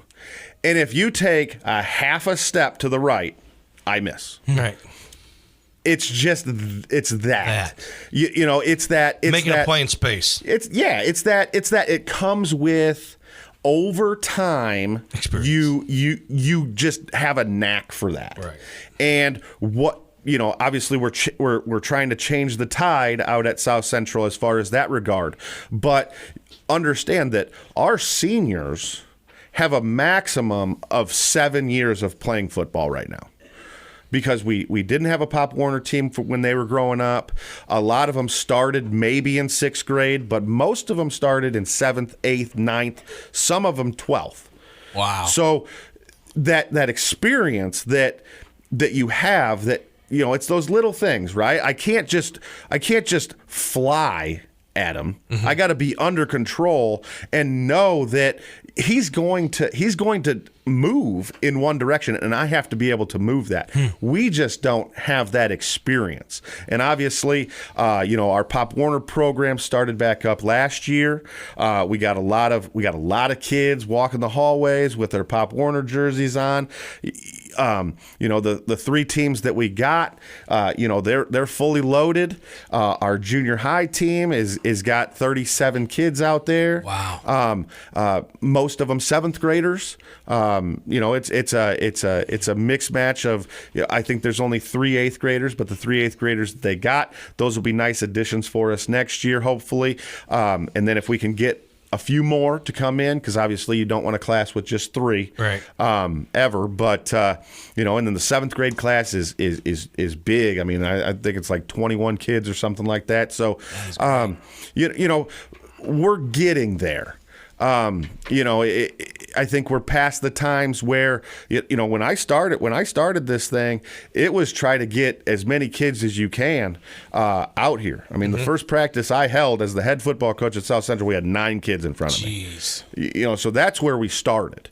And we've come a long way from there. We know that we're going to have 35, 37, 38 kids on our varsity football team every year. We've kind of got past the time of, will we have enough kids to field a football team? Well, now that we're past that point, now how do we get these kids to be, good football players? And it comes with time. This is a game that you got to play in order to be good at. Exactly, and let's be honest. The last 2 or 3 years, and it sounds like the injury bug has hit you again, quarterback position. But you got a backup that's more than capable. It sounds like. Yeah. But the last 2 or 3 years, you've had to move so many kids around because of injuries. They can't get comfortable playing one position. And learn the nuances of playing that position. There's 3 different levels of football on defense. You got the line, you got the linebackers, and then you got the secondary. And the game is different at each level of that defense. To learn one position, it takes time. It takes reps. It takes seeing things. And when you are constantly playing a different position, it's hard to get good at anything. Right. Yeah. Injuries affect you big time, right? I mean, they do. You hate to see them, but obviously injuries are part of the game, right? You don't play a physical game like football and not get banged up. It's just like my philosophy behind that is the same kind of philosophy as coaching, right? I know nothing about girls golf, but I could take what I know about coaching and be able to apply it to the sport. It may take a little study on the back end. I'm not discrediting any golf coach out there. I would have to watch some film, watch some YouTube videos, talk to some other coaches about what I need to do. But my drive to be a successful coach would get me there over time, right? The problem is in a 10-game season, you don't have the time. Yeah. A kid a good football player should be able to play any position, hopefully. right? Right. It's like a good baseball player. Well, a good baseball player, if you can play shortstop, you can play probably anywhere other than pitcher and catcher. I agree with that to an extent. But in football, it's not that. Not that. No. Just because I can throw a pass doesn't mean I can block a defensive end. Right. Just because I can block a defensive end doesn't mean I can run a route or catch a ball, right? It's all very individualized. Now, some of them are the same, right? I mean, some of them are the same. Like you could play tight end and probably convert into tackle, right? You see that all the time in college. Right. You could probably play tackle and move to guard. You see that from college to the NFL. But play for the most part, move to tight end. Yeah, for the most part, if you're a running back, you're a running back. Right. If you're a receiver, you're a receiver. If you're an offensive lineman, you're an offensive lineman. It's hard to go from one to the other as far as the game goes, just because there's a different skill set, there's a different mindset, and there's a different just ability that you have to carry. Yeah, I think the mindset is where it separates the good players from the great players. And understanding your reads and your keys. And when football, the action is happening, it's coming at you, and you got to make a decision in a split second. Did I read that right? And if I read that, this is what I'm supposed to do. And you're doing all that in a matter of a second. It's kind of like when you're batting in baseball. It's the only other time maybe I can equate that to. I mean, you got a 90-mile-an-hour fastball coming at you. You got you got a tenth of a second to decide whether or not I'm going to swing. And then if you get really good, you pick up. I used to be able to pick up when a curveball was coming because I would see a little red dot. Especially if the kid threw a really good curveball because it was such a tight spin, you'd see a red dot coming at you, and it's going to be a curveball. But it's a great conversation. I was just curious. What do you know about Winamac? So, I mean, obviously, I listen to Coach Burgess, every week because he's usually on right before me. So, usually listening to him on the drive in or something like that, and they're playing, they're playing good football. Just been outmatched, right? Like us, right? Sounds kind of familiar, right? Playing good football. I know that they're young. Watching their film, obviously studying North Miami tape last week. We had the North Miami Winamac film as well. Double duty. That's just nice. Kind of. I mean, they look big for what I'm hearing. They look big for I'm hearing that they're young, right. And then they look big. It's like that kid's bigger than anybody we got. Right. How are we going to block that kid? What are we going to do with that? As far as what they do. Haven't really got into breaking that down, but sure. Just know that it's another tough task, right? I know that they've lost their last three, so they want to get back on that winning streak, and obviously, it seems like this year, everybody's kind of looking forward to the South Central game, but I mean, the message to our kids is going to be the same, right? It's any other game. They got 15, 16, 17-year-old kids just like you guys. They're going to put the pants on one leg at a time. They ain't got nothing you don't got. Yeah. It's going to come down to who's going to execute their game plan better. It's a game of chess. It's not a game of checkers. And we just got to come ready to play, ready to fight. And I have no doubt that our kids are gonna do just that. Our kids are not fazed by anything. We don't listen to any outside talk. If there is any, you might as well just stop talking because we ain't hearing you. We're not listening to that. We're just here to have football. You're playing the greatest game in the world with your best friends, and you only get a few more opportunities. So take advantage of them while you can. My dad always used to say that. He's not a sports guy. I've told you guys this before, and every time, oh my God, Dad, that's Jermaine O'Neal. He puts his pants on the same way you do, Mitch. That's it. He could care less if some famous guy was walking. Oh my gosh, that's Jamal Tinsley. That's Reggie Miller.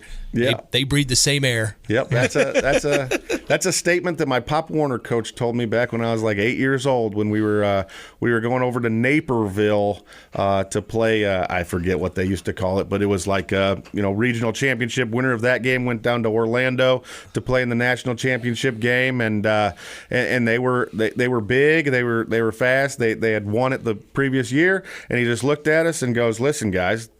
Pop Warner back then, he goes, they weigh 105 pounds too. Yeah. So, there's nothing to worry about. They're going to put their pants on one leg at a time. They got laces in their shoes.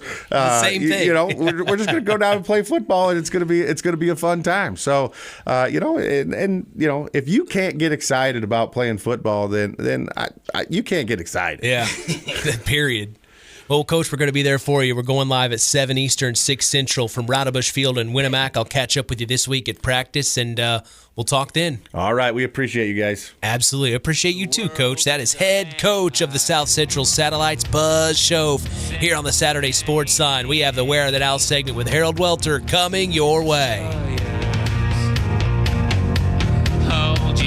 Schooler takes a snap, steps back, looks to throw, has Ethan Burgess at the 47, in Blue Jay territory to the 40, now to the 36, and a nice pass play there for the Winamac Warriors. Yeah, that was excellent, Ethan Burgess. Stay tuned for more sports talk with Mitch Columbi on Kankakee Valley Broadcasting's WKVI. It's time now for Where Are They Now? A look back at more than a half century of local high school sports coverage on Kankakee Valley Broadcasting's WKVI. Today's program is brought to you by Osborne's Mini Mart in Knox. Now let's meet one of the local high school sports figures from more than 50 years of WKVI sports and find out where are they now? Well, as we look back on more than 50 years of broadcasting high school sports in the Kankakee Valley here on WKVI, our guest is Ken Peterson. He's a 1989 graduate of New Prairie High School, and that's a little bit out of the Kankakee Valley area, but Ken and I have known each other a long time, going back to when he was a newspaper reporter back in the day, covering the North Judson basketball sectional. We got to know each other. We've seen a lot of exciting games over the years, haven't we, Ken? We sure have, Harold, and obviously when you look at our time of knowing each other, I mean, you did it for a long time. My dear friend Dwayne Lewandowski, he did it for a long time. And, of course, I wouldn't have done it without the help of Coach Blaine Gamble, who he did it for 37 years at the Herald Argus.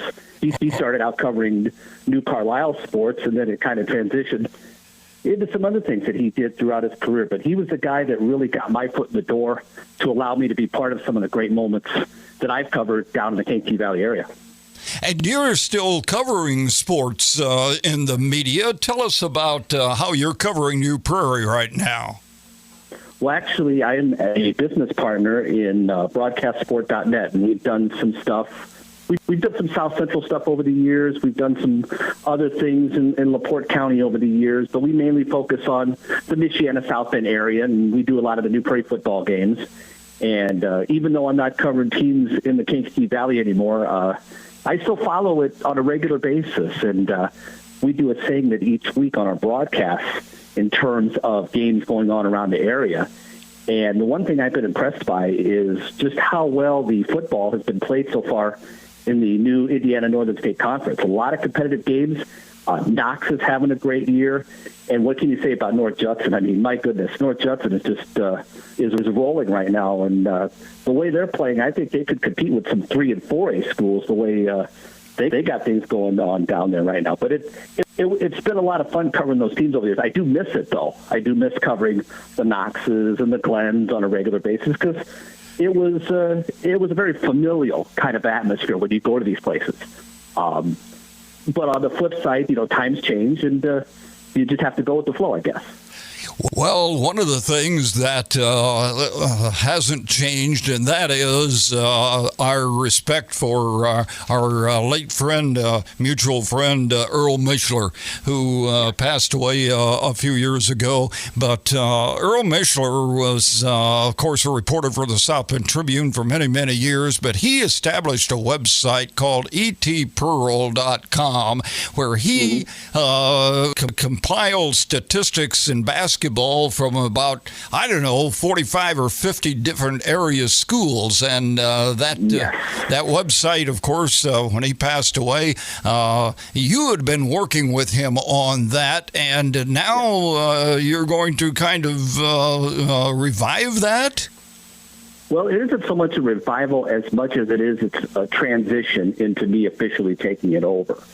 What had happened, to kind of give the Reader's Digest version of it, was when Earl passed away, the company that ran the website never informed his survivors, because he had a friend he was living with and her son, a lifelong family friend.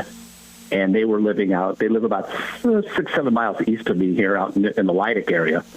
And what had happened was nobody notified the family that the bill for the website hadn't been taken care of. So it reached a point where if it wasn't taken care of, it was going to be shut down for good. And so we ended up talking to the company. They worked with me, and we got it taken care of. We had to transition into some things in terms of the financial end. So I am officially the actual owner of the site now.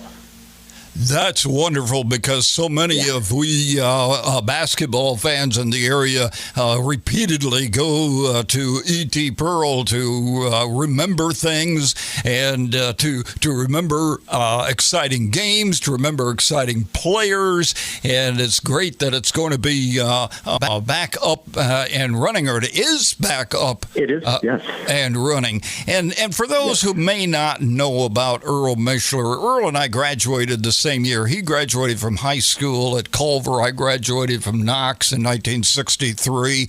And this guy was one of the great sports writers that I've ever been around at any level. He was just dedicated to high school sports. He really was, and he was very humble about that, too. That's the thing about him that really stands out, is he was extremely humble by that. And our friendship actually started when he was doing his softball newspaper. He would invite me down to his palatial estate, as I refer to it, in Culver, little mobile home that he had there. And he took a liking to me, because at that time Earl was working at the Herald Argus too, and he would see me come in with Coach Gamble, and he kind of had a curiosity about this 21-year-old college kid who's trying to figure out which way he's going to go with his life. And he took a liking to me, and we became friends. And the best part about our friendship was what I would call the world tour, because everywhere you went with Earl was like a rock star. And I mean, it was like a rock star walking in a building. And I know when Culver made its run a couple years ago, it's been more than a couple years ago, but they made it to the regional, and they played North White over at Triton.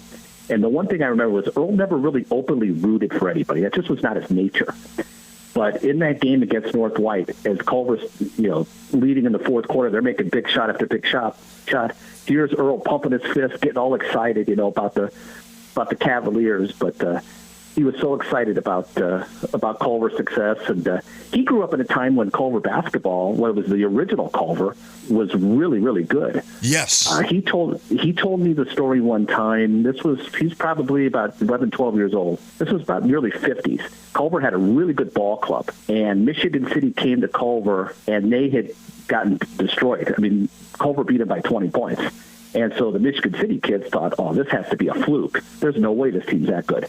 So a bunch of those Michigan City kids came back down the next night when Culver played South Bend Adams, and Culver, I think, beat them in overtime.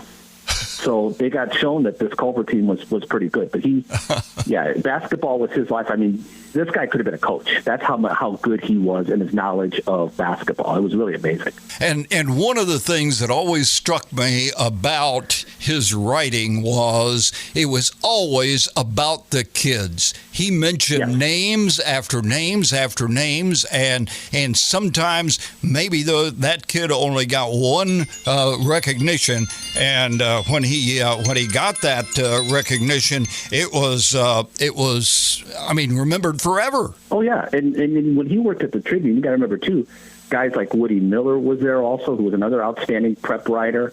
So you had him and Earl on the same staff, and I know I'm going to be forgetting names when as I talk about this, but those guys really loved high school sports, and Earl loved it. I mean, he loved high school basketball like nobody I've ever been around, and I can assure you that a lot of his records, because someone was asking me one time about his records.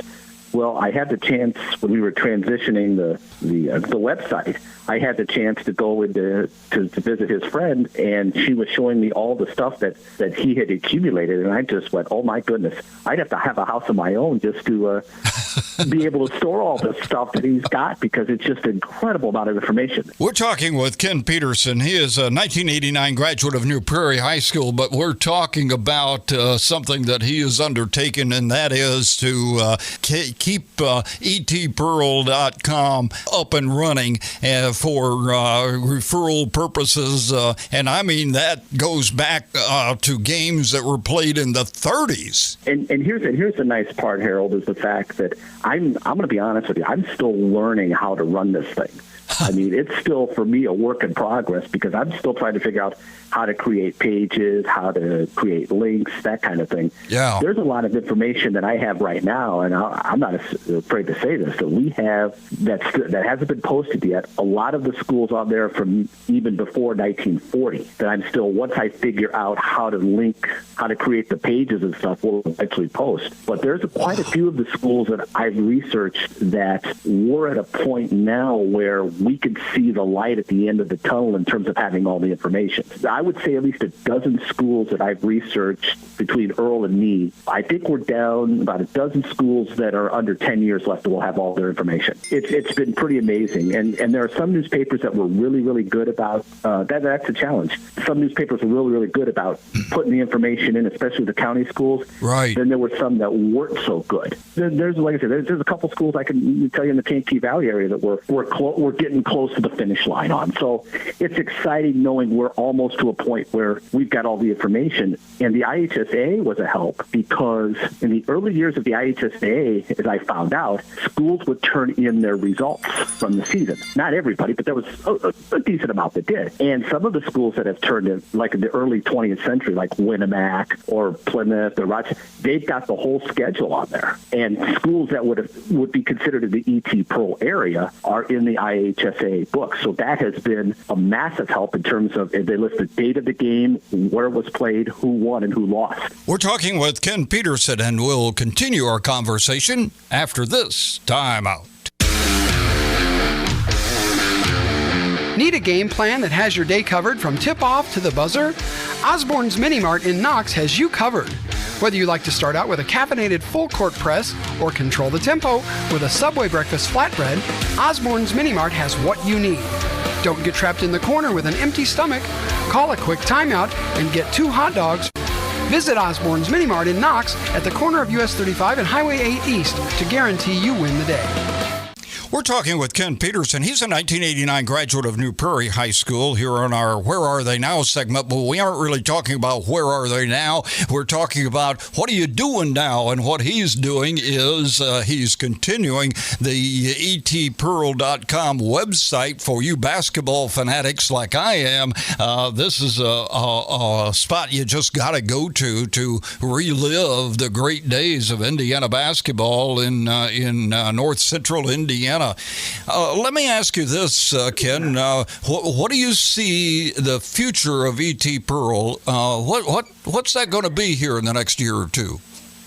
Well, the big challenge is obviously getting everything up to date. That's the big challenge. I mean, I've got most of the stats and stuff. The challenge I have is finding the time to do it, because unlike Earl was retired, so he could actually do a lot of this stuff. And with me working still as a full-time job plus doing this, there's some changes I've been contemplating for this year in terms of just maybe reaching out to coaches for rosters at the beginning of the year and then final scoring stuff at the end of the year. The big goal really, Harold, is to just keep what Earl started going. That's really the ultimate goal. Plus, hopefully one day being able to look at the boys' history page on the site and see nothing but balls on there, which means we would have everything. And Earl told me before he died, he goes, "You'll never get it all done." And he kind of threw the gauntlet out. And So that's been kind of the challenge for me. It's like, okay, we're going to prove you wrong, and we're going to get this. And like I said earlier, there are some schools. Well, I'll give you an example. Tyner. We actually found the first year that Tyner started playing basketball. The Redmen. And the Tyner Redmen. Yeah, the Tyner Redmen, yes. 1926-27, yeah, the first year. And I'll give a shout out to John Harold, because he's got listed all the teams, the tournament history when they started. So I've kind of used that as a guide to help get an idea of when these schools started their histories. So that kind of at least gives me that. And plus, what I'm also doing now is all the pages that we've already got set up. If we don't have the complete season results, I'm putting it on those pages the sectional they played in and what they did in the postseason. So it's been a little bit of that, but the history part's going to be a big part of getting that all caught up. And it's a lot of fun for you, isn't it? It's a lot of fun. It's a lot of work. It's a lot of fun. But, when you go on Facebook and social media, I knew this was big. But when you go onto a Facebook page, Indiana high school basketball fans, and people are asking about the website, you're kind of like, wow, this does mean a lot to people. And there was going to be no way on God's green earth that I was going to let the website die. It was just not going to happen. We were going to find a way to make it happen, even if it meant me taking a little bit of a step back at some things. We were going to make it happen, and there was going to be a determination that we're going to get it done, and we did.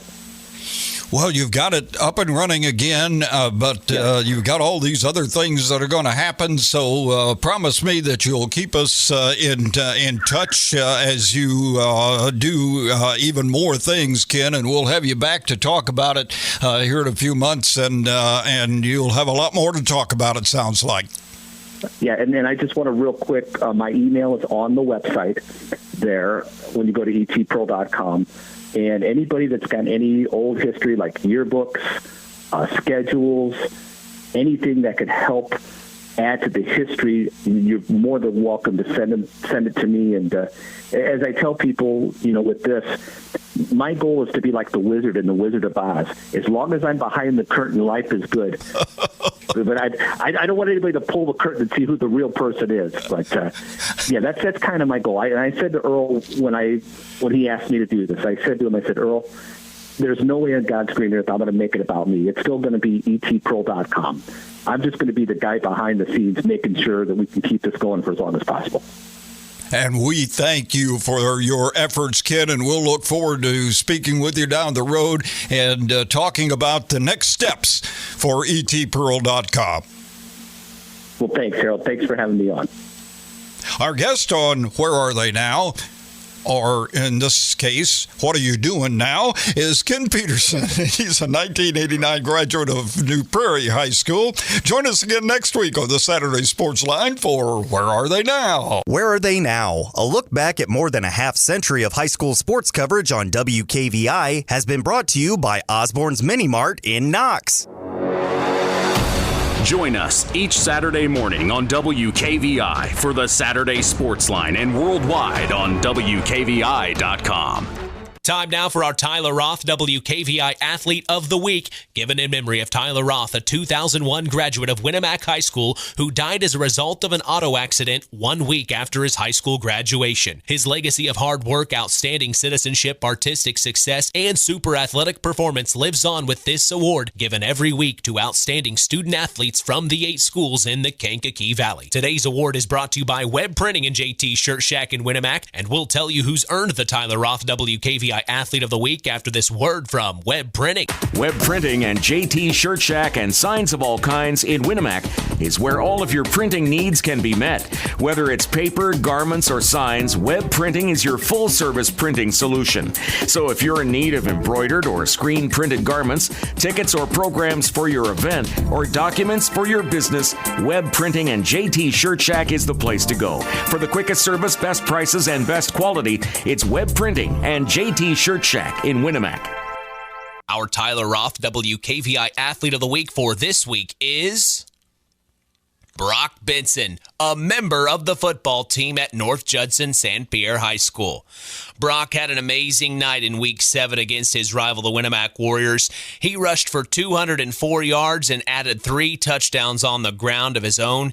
He is quite a spectacular fullback for the Jays, a name we know very well. He was the Tyler Roth WKVI Athlete of the Week last year. He is the son of Crystal and Nathan Benson, as we congratulate Brock Benson of North Judson-San Pierre High School, our Tyler Roth WKVI Athlete of the Week. Brock will receive a certificate, a history of the award, and a t-shirt commemorating his achievement, and will also be a future guest on the Saturday Sports Line. He will be eligible for our Tyler Roth WKVI Athlete of the Year award later this spring, which carries with it a plaque and a college scholarship, compliments of WKVI and the family of Tyler Roth.